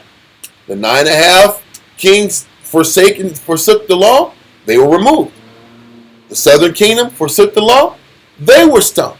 So they're letting you know that Christ reemerged as a potent figure, even though the kingdom was in shambles and was ran by non-Israelites. You got to piece it all together. He says, despite, which gives us more hope that we can do it ourselves. He's in a country that's ran by the nations and still had the capacity to choose good and refuse the evil. Like us. Like we're supposed to do. It's almost like Christ had to come in these conditions to eliminate the excuse. Oh, I was poor. That's why I sat back here and did this negative. That's not an excuse. He was too. Well, at least you were in your kingdom. No, he wasn't. He was in Rome. He was in Rome-occupied Jerusalem. All of our built-in excuses to why we should be despaired and negative in the outlook, Christ eliminated all the excuses to show us that it can be done. And in that is what? Comfort. Because what we don't understand, we want comfort in a way where people can sympathize for our plight. True spiritual comfort is that somebody else showed you it can be done. Use that strength to get you over your issue. That's what comfort is. And that's what Christ's example in life was about, was to show us we don't have an excuse to quit. We don't have an excuse to get weak. He had all the difficult conditions that you had and still survived. Didn't they say, man, nothing good can come from a person that was born in Bethlehem? Didn't they say that? Nazareth. I'm sorry, Nazareth. Yes. Can't anything good come from there? Nothing good could come from Nazareth because it was the broke down spot. And he's like, even though he came from this broke down Nazareth, what happens? He still chose the good and didn't give in to the evil. That is the comfort. That is the comfort that the Most High, knowing that we needed to read these stories. We needed this example to power us up, to give us the courage to fight ourselves. Let that go. That was 16, right? Let that go and go to Isaiah 41. Isaiah chapter 41. 27. Chapter 41, verse 27. It's funny, this is why when you sit back and read the New Testament, Christ is constantly pulling from what? Isaiah. He's constantly pulling from Isaiah because Isaiah is really giving that link into prophesying about Christ's arrival. But when he's explaining Christ's arrival, he's also explaining the type of comfort that Christ is going to bring that was sent from the Heavenly Father. Like I mentioned earlier, the Most High had to send Christ down on earth to show us the right way of looking at what comfort was and the right example that he showed, so we can pattern Christ's actions, so we can learn how to comfort our people like Paul talked about in 1 Corinthians 14 and 3. Okay? Read that. Isaiah 41 and verse 27. The first shall say to Zion, Behold, behold them, and I will give to Jerusalem one that bringeth good tidings. He says, I will bring to Jerusalem one that bringeth good tidings. Now, initially we read about comfort. Now, let's sit back here and find out what tidings is, the definition of tidings in the 1828. Tidings, 1828. Let me get it myself. So he says, Christ was the one that was sent to give good tidings. Tidings. It says news, advice, information. So this is, listen, Christ came down and was sent to give proper advice. Why is that important? Because that was what we were lacking. We had the law, we had the knowledge, but didn't have the right advice and the technical understanding to navigate with this law. We didn't have any understanding of the law. We didn't have any understanding of how to look at our living condition, our life condition. So I'm telling you, when you get to the meat and potatoes of our people, a lot of us have a bunch of Bible verses, but no mental clarity about how to look at their lives. Israel can study for days and hours and days and hours and still have the most destructive way of looking at life that you can possibly think of. And like, how can people with all this knowledge be so self-destructive? It's because our people have knowledge but lack Christ. Because Christ brought the good tidings. Good tidings, another word for good tidings is the gospel. And it's the good news. It's the good advice. It's the clarity of how to look at things. True way. So news, advice. Read on. It says news, advice, information, intelligence. Intelligence, spiritual intelligence. So when the Most High Christ gave us good tidings, he gave us good spiritual intelligence. Intelligence that we lacked. Yeah. That's why he had to come down. We had the law, but we had no spiritual intelligence at all. That's what I'm saying. 1,000 scriptures. We were idiots. Yeah, exactly. With because we couldn't see the Most High in a good light. But we had all the knowledge of Moses possible. But I can't say I'm tearing down my people. I got all this biblical structure around me, but I can't see that everywhere I go, I'm ripping and breaking and destroying the peace. And people take this concept and they want to split the law of Moses with Christ. It wasn't about splitting it. It was about putting it together. The problem wasn't the message, the law. The problem was how we looked at the law. We looked at the lens of the law through the spirit of being the spirit of having despair. This is why Paul talks a lot about in Hebrews about the Israelites that never made it to the promised land. and why they didn't make it to the promised land. It was because of their negative outlook. They had a negative, despairing mindset, even though they were taught the law, and the Most High literally put in everybody's ear the law. Because we looked at it, we looked at the law as the burden of the Lord. Con. Which is why Jeremiah said, Yep. Don't call it the burden of the Lord. Exactly. And that's why Christ had to come down and provide good tidings. Had to provide spiritual intelligence so we can learn how to stop looking at what the Most High is putting us through as a burden. Yeah. This is what the gospel was all about. It was just correcting how we looked at our circumstance, serving the Most High, following the law. There was a reason there was a significant jealousy of the world. Why are we always running back to try to be Greek? Why are we jealous of the nations? Why are we jealous of Egypt? Trying to always go back to Egypt. Because we never saw the good in what the Most High was putting into us.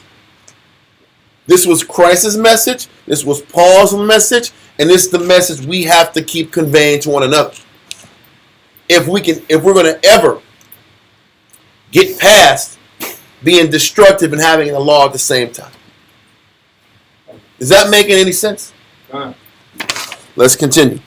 It says news, advice, information, intelligence, account of what was taking place and was not known before. So he's saying good tidings was all about teaching Israel something that they never understood in the past. Teaching Israel information that they never saw in the past. What were they shown in the past? The law of Moses. What were they not shown that they already knew? The proper way to look at the Most High. The proper way to look at their circumstances. The ability to see that the Most High has loved them this entire time. And how can a person process this on a daily basis? That's what we've lacked. And Christ had to come down to teach us how to look at the Most High in a pure light. And to show that example that Christ suffered on this earth too. And despite the sufferings and the loss, he chose good and refused the evil. We need to see that example. And we need to see how Christ chose the good and refused the evil. And Christ's, all the entire Gospels was about how he chose the good and refused the evil. And Paul and all the prophets afterwards elaborated on that concept. And that was the New Testament. But the New Testament was just a new way of looking at something that in the olden times we didn't understand. And the nations took this concept and just called it Christianity, that it was something new. It wasn't anything new. The only thing new about it was the lens and perspective in how we looked at the law the Most High gave us. David understood it. And that's Job understood it. David understood it. Noah Job understood it. Solomon understood it too. There were a handful of people, but the regular folks didn't understand it. The majority didn't understand it. And that's why Christ had to come down and be that perfect example of how to do it. This is just about understanding what the comfort is. Yes, Cry. Definition of tidings. Yes. Just on that point, it says to gladden with good news. Con. Goes back to comforting the people. Con. But it's how the Most High perceives being gladdened. Because a lot of times Israel don't want to hear the good news. No. The good news is how to fight your battles. The good news is how to choose the good and refuse the evil. The good news and the good tidings is how to see the good in your situation. And find the proper spiritual intelligent decision and perspective. And can I pull out the snare that the Most High daily loads me with benefits? You know how hard that is for Israel to understand? To believe? How the Most High daily loads us with benefits? You know how challenging it is for our people to embrace? He says, no way. Exactly. Listen, like Elisha, what was that verse you said in Jeremiah? The Most High, Burden of the Lord? yeah, we want to say the Most High is the burden of the Lord. He's always the burden of the Lord. That's what we want to tell ourselves. But the good news is in convincing us that there is no burden in the Lord. That's the major significant thing that the gospel is supposed to do. That's the purpose of Christ's existence. That's the purpose of the movement. Not to push a new religion of Christianity. That wasn't the purpose of it. The purpose of it was to teach Israel how to look at the Most High the right way. Christ had to die to give Israel time with the use of counselors and studying and teacher, to by the time we are ready to pass, have we learned to see the Most High in a pure light. That's the meaning of life. That's what we're supposed to be fighting for every single day, to take steps towards. Are we learning how to be successful in seeing the good in the Lord on a daily basis? And if you are, you're actually receiving the good tidings. You're actually receiving the gospel. You're actually learning how to be comforted of the Most High in Christ.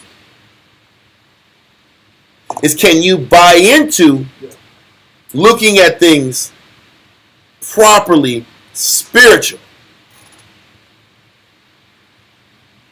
and detaching that despair and that sadness that's inside of you? We don't teach that. Okay. We don't teach that, bro. The Bible doesn't teach that. Yeah, that's Talmudic doctrine. We don't teach the Talmud.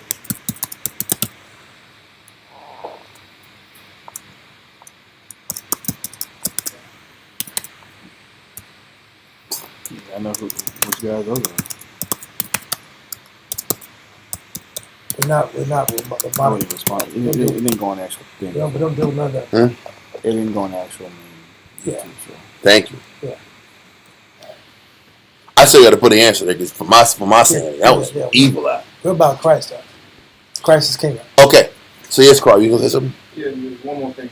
It says also in tidings, it says to announce salvation as good news. God, but is it announcing salvation or announcing how to get saved? Is it salvation? No, it's I'm going to show you. I'm going to give you a greater spiritual intelligence, so you actually have a chance to get saved. Why is that so important? It gives you clarity as to why Paul kept saying it wasn't about the law. Was he saying that the law was meaningless? No, he wasn't saying that the law was meaningless. He was saying that how we looked at the law was wrong. And if we didn't learn how to look at what the Most High was putting us through in the right way, we weren't going to obtain salvation. And this is why he kept saying Abraham didn't have the law, and he was referred to as being righteous by the Heavenly Father. Why was he saying that? Because he was like, Abraham's outlook towards the Lord justified his righteousness. And he's like, that's what we're missing. He's still teaching the Jew it was imputed all unto around him the world. for righteousness. That's the point. So he's saying the way the spiritual way of looking at things is how you get to righteousness, coupled with the framework that the law gave us. And if we were mathematicians, right? If we were mathematicians, we would say it's about getting past addition and subtraction. People online. The algo is open. Algo's. But that's that word I put there. We've been in algo jail forever. But yeah. But as far as it's past addition and subtraction, we have to move on to multiplication and division. Multiplication and division, you cannot have that without what? Addition and subtraction. You still need the ability to count and add and subtract. But eventually we have to advance to the higher skill set. As a nation, we have to advance to the higher skill set. Seeing the good in our God, seeing the good in our lives, seeing the good in the people the Most High has given us. Because this is the reason why we've regressed generation after generation. Yep. We never solved the root issue why we failed as a nation. So Christ gave us the key to the kingdom. The key to long-term sustainable growth for us individually and as a nation. Got it. And I just want to make sure, and people always say that the Gospels is a New Testament thing. When you go in Isaiah 41:27 and go in the which Bible is this? It is the Eastward. And you break down the tidings word, it's letter H1319. And that good tidings, there's many different words to express good tidings. It's good tidings, publish, so forth. They're all this. They're different words saying the same thing. But the funny thing is, there's 24 times that good tidings is brought out in the scriptures, and a lot of it's in the Old Testament. But it's just, instead of reading good tidings, you read gospel when you get to Matthew. Just the words change, but good tidings is talked about all throughout the Old Testament. So why is that an important thing to say? Because all throughout the Old Testament, the Most High is talking about good tidings needs to be sent to Israel. Good tidings is going to be sent to Israel. The good news is going to be sent to Israel because they've been broken so long. Israel has been traumatized because of their own sin. I'm going to bring Christ down to teach them how to look at their life like it's a blessing. How to reprogram their thoughts to see the good in their circumstance and to finally see the good and to see that the Most High really loves them. Because that was the component that we never had even though Moses gave us the law. Hopefully this concept makes more sense. And the comforting, yes, we were supposed to go into the comforting of that comes from us to our nation. But before we go into that, we have to understand that this concept of good news and this concept of good tidings came from the Father first. And that he had to send his Son to teach us how to see the good in the Most High in the first place. Because he was ready to do what? The Most High said, I'm ready to sit back and raise up rocks to serve you. Yeah.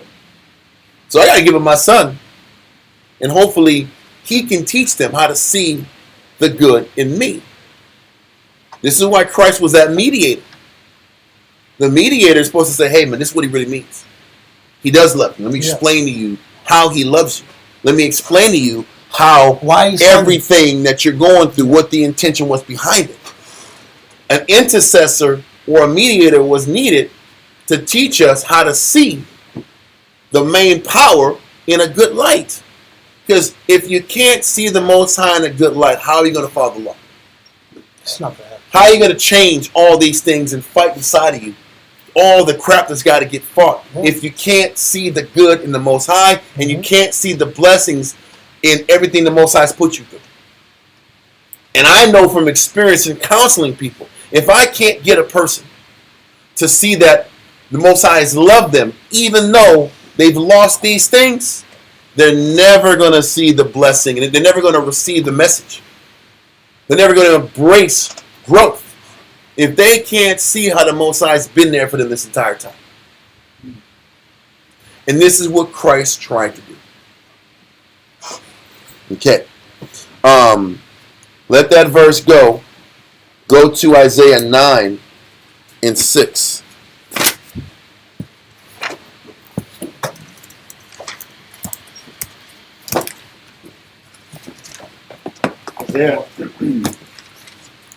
Isaiah chapter 9, verse 6.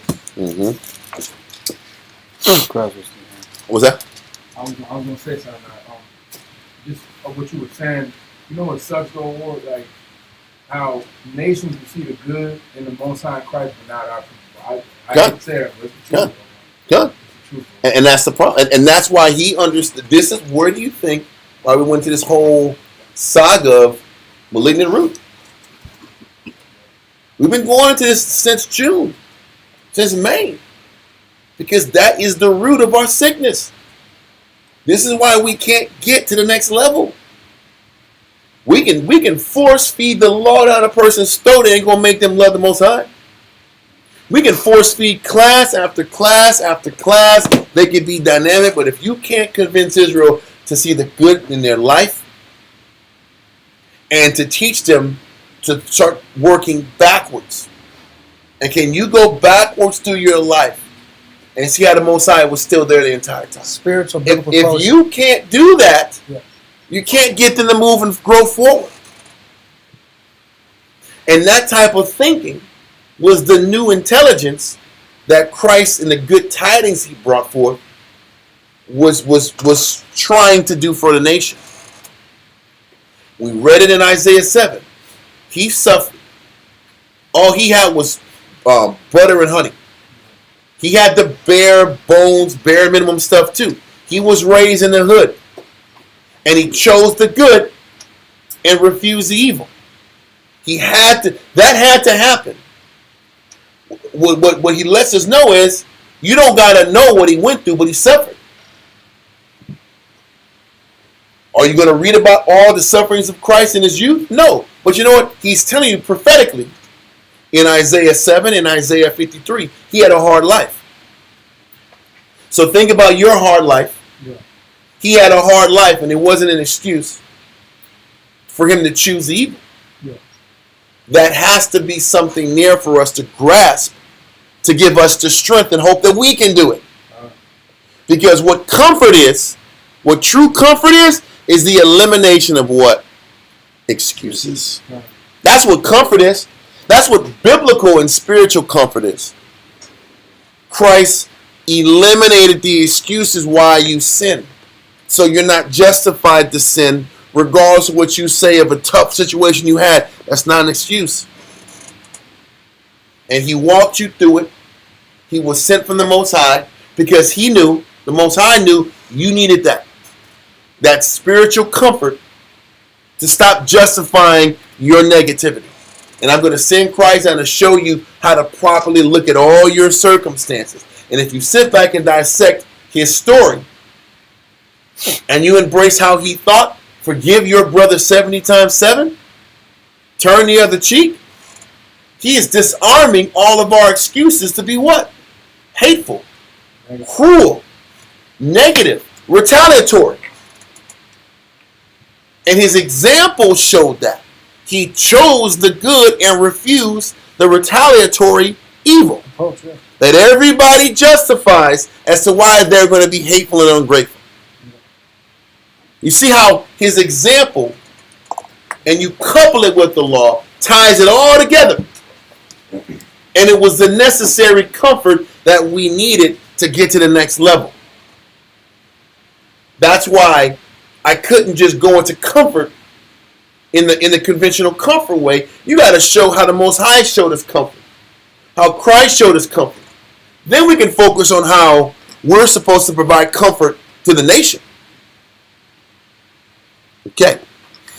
Isaiah 9 and 6. Isaiah chapter 9 verse 6. For unto us a child is born, unto us a son is given. He's talking about Christ. This is a prophecy about Christ again.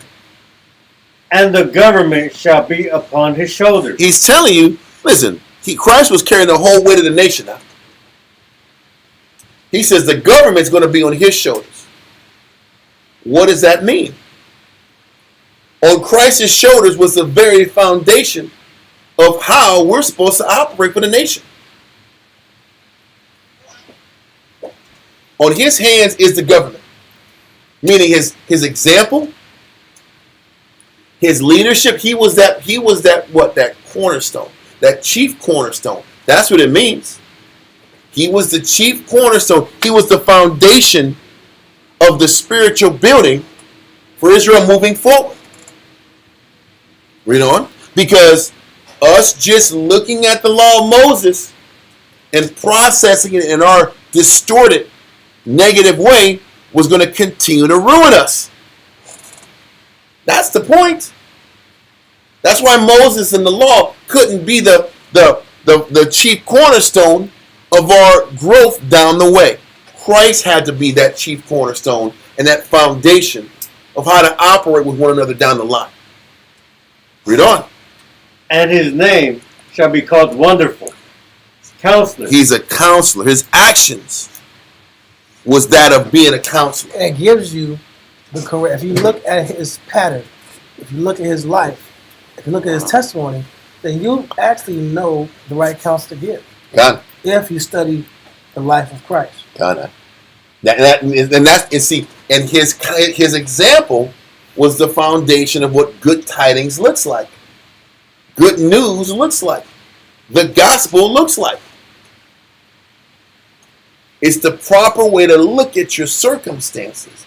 The proper way to process the adversity. Once again, we go back to that definition in 1828 of comfort. That second one, it says relief from distress of mind. And ease and quiet which is experienced when pain, trouble, agitation, and affliction ceases. So he's telling you Christ's example was good tidings and comfort because Christ taught you how to carry yourself when you're afflicted, when you're in pain, when you're troubled, when you're agitated. He is teaching us, he taught us with his example how to process those situations and still do things the right way. Whereas the law didn't get into specifics as to how to deal with agitation, trouble, pain, affliction. It didn't give you the solutions to that. How do we know that? The law just said, listen, man, if a person accidentally kills your brother, you can murder him if he's not in that refuge city. The end. Isn't that what the law said? Yeah. So the law said you can murder him if you catch this nigga slipping. Excuse my French. That's what the law said. He said if he's in a city of refuge, you can't touch him. Can't touch him. You can't touch him in that city. But if he crosses that line, you can kill him. If he comes back in town, if he goes to the MLK march, you can catch him. You can cap him, and it's lawful and it's just. Think about that. Does that solve your affliction? No. Does that solve the fact that you're hurting? But you get the tit for tat relief. Well, that's my point. Or it just keeps that beef festering. It keeps that hating you. Yeah. You'll be sitting back here waiting for 15 years to catch this guy slipping. Yeah. Patches McCool. Never forgiven. You see how the law doesn't destroy that affliction and solve the pain? Eliminate that frustration and agitation? It gives you basic civic clarity. Come on. But it gives you basic civic clarity, but doesn't give you interpersonal, the correct, proper, detailed interpersonal solution. So it's not about a new religion. Yeah. It was just a new way of looking at the beliefs and the law the Most High gave us from the beginning. Yep. That's what the New Testament is. This is a new way of looking at it. That's all it is. And it was new because it was a fleshy heart. This is why Christ said, when everything's said, then I'm going to give you a fleshy heart. But before he gives us the fleshy heart himself, we have to put the work in to start repairing that fleshy heart ourselves. Yeah.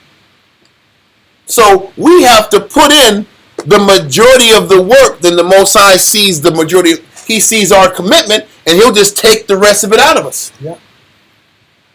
I hope the explanation puts things together and creates more clarity in the message, and things kind of come together more. But the comfort was Christ's example that helped strengthen our minds when we were depressed and enfeebled. And we didn't say throw away the law. We didn't say don't, at all. We didn't say eat pork. We didn't say none of that. We said that Christ is the basis and the root behind the understanding of the Torah.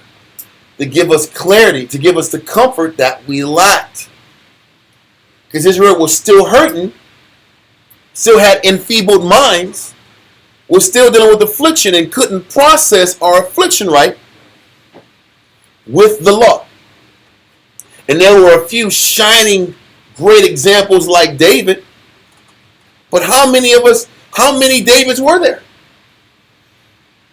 How many men were on that level? Very few. So Christ had to come down and give an even more detailed explanation without the sin. Because even though David was as good as he was, he still messed up twice, big time. And that you get a gainsayer, that's why I don't gotta listen to him. He messed up too. You expect me to and there's your excuse. You expect me to follow David, bro? That he was an adulterer. He sat back here and did a census. That's Okay, against the cool. law. I'll be David then. No. Not like that, bro. I'm just saying. That's the point. And people's always, we do it every day. When the Most High gives us leadership, it gives us good people What about him? that are competent. He sinned too. When people give us competent officers and competent elders over us and competent parents, we just find what they don't do, justify what we want to do. Exactly. All this game in the book. Yeah. All the time. So Christ had to be perfect. And like Isaiah 7 said, he chose the good and refused the evil. That was the lesson and message for us to be conscious of also. So we got that verse in verse 6 in Isaiah, right? Okay, let's continue. And his name shall be called Wonderful, Counselor, the Mighty Power, the Everlasting Father, the Prince of Peace. And but he says, Christ said, in me you'll find peace. In the world you have tribulation. He's letting you know. And when he said the world, he's not talking about Esau's world. He's talking about the Jew world. Amongst your people. Amongst Israel. You'll find, that's my point, in the east side. He's not talking about America. He's on the east He's side. like, in me you'll find peace. in Jerusalem, you're going to find tribulation. In Bethlehem, in Nazareth, you're going to find tribulation. That's what he said. In Gary, Indiana, you're going to find what? Tribulation. Flint, Michigan. Detroit, Michigan. You're going to find tribulation. In New York. Listen to the South Side. In Baltimore, you're going to find tribulation. No doubt. In the Wiretown, you're going to find tribulation like crazy. There's tribulation here. Pure tribulation. He's saying Christ's approach will teach you, will give you that comfort you need to motivate you to keep trying, to keep fighting, to strengthen an enfeebled mind, to strengthen a broken spirit.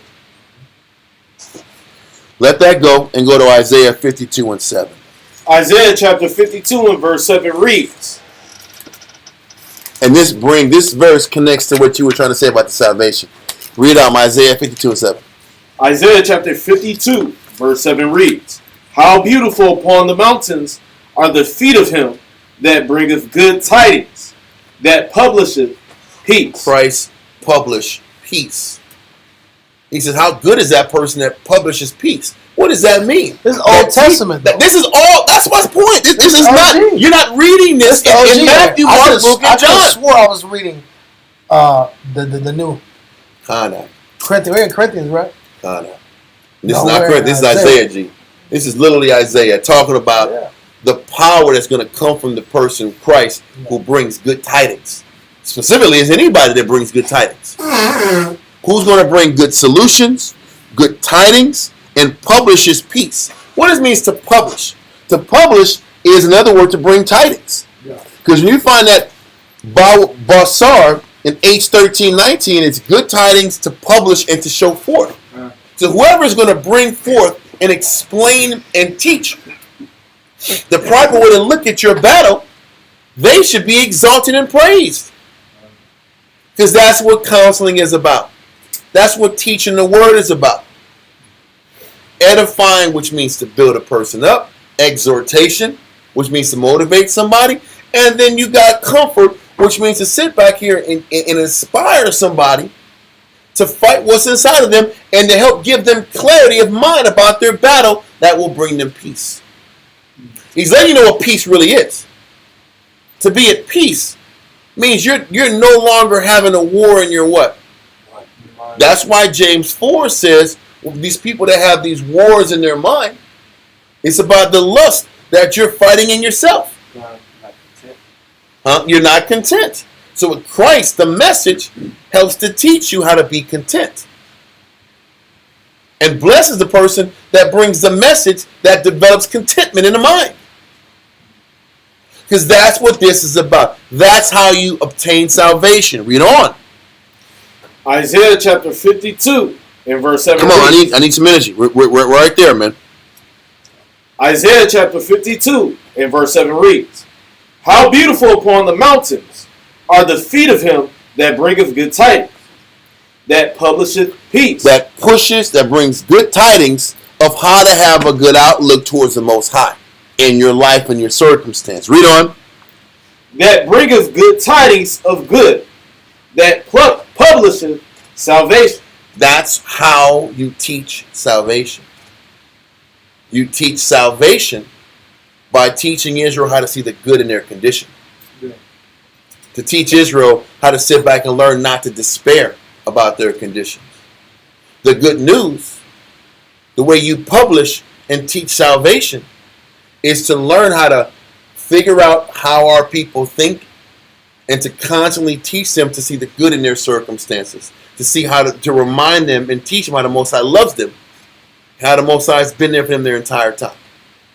And that Christ had to sit back here and showed us a step-by-step approach to get salvation. And it was all about outlook and how you process your affliction, your suffering, circumstances that could agitate you and bring you pain and trouble. So what Christ did is to teach us how to process pain and affliction, how to process suffering and injustice. And that's how the Most High showed us comfort. Because he taught us how to process loss, how to process difficulties, how to process all the curses we experience for our bad behavior. Does that make sense? Read on. That saith unto Zion, thy power reigneth. Listen, all that's saying is thy power reigneth. There's an acknowledgement and appreciation and a motivation to praise the Lord. Because it's one thing to say you praise the Lord and you're Israelite. I know a lot of Israelites that are grumpy and unhappy every damn day. They're grumpy and they're unhappy and they're depressed because they haven't learned how to see the Lord in a good light. And this is why the Gospels hit different than the Old Testament. Not that it's different information, but it teaches you how to process things better. Does that make sense? Last verse and we'll shut it down. Isaiah 61. I know it's getting late. 1 through 4. Isaiah chapter 61, verse 1. It's all through Isaiah. It keeps saying the same concept. But let's read on. The Spirit of the Lord Yahweh is upon me, because the Most High hath anointed me to preach good tidings unto the meek. Unto the meek. First of all, this is still a prophecy about Christ. And Christ was commissioned by the Most High to teach good tidings, to teach a pure outlook, to teach Israel how to be comforted in the book and to be comforted looking at the Lord the right way, to the meek, to the people who aren't ego-based. So Christ came down to teach people that weren't about themselves how to look at things the right way with the Lord. Because you can't receive the good tidings if you're full of pride and you're full of ego and you're consumed with what you're going through. So the good news, the gospel, the clarity of your circumstances can only be given to people who are meek enough to receive it and see the good in it. Most people aren't meek because they can't do anything in their life unless they're getting something out of it. So Christ came down for the individuals who had the capacity to process it. Read it from the top again. Isaiah 61 and 1. The Spirit of the Most High power is upon me, because the Most High hath anointed me to preach good tidings unto the meek. To the meek, the people who were seeking the Lord, or it says the kingdom is going to go to the meek shall inherit the earth, because they can sit back here and they have the capacity to see the good in what the Most High put them through. I can't repeat that enough times. What good is the law if I can't see the good in what the Most High has put me through? And if I can't find peace, even through all the punishments that I had to experience because I deserve it. We've gone over verses before that says the Most High gave you less than what you deserve. Remember those verses? Yeah. But Israel has to be taught that way of thinking, because we're not. We have to be taught that whatever we suffered was better than what we really deserved. And that's how we can learn the foundation of good tidings. Read on. he hath sent me to bind up the brokenhearted. Everybody that's been broken through affliction, broken through suffering, broken through heartbreak, broken homes, untimely deaths.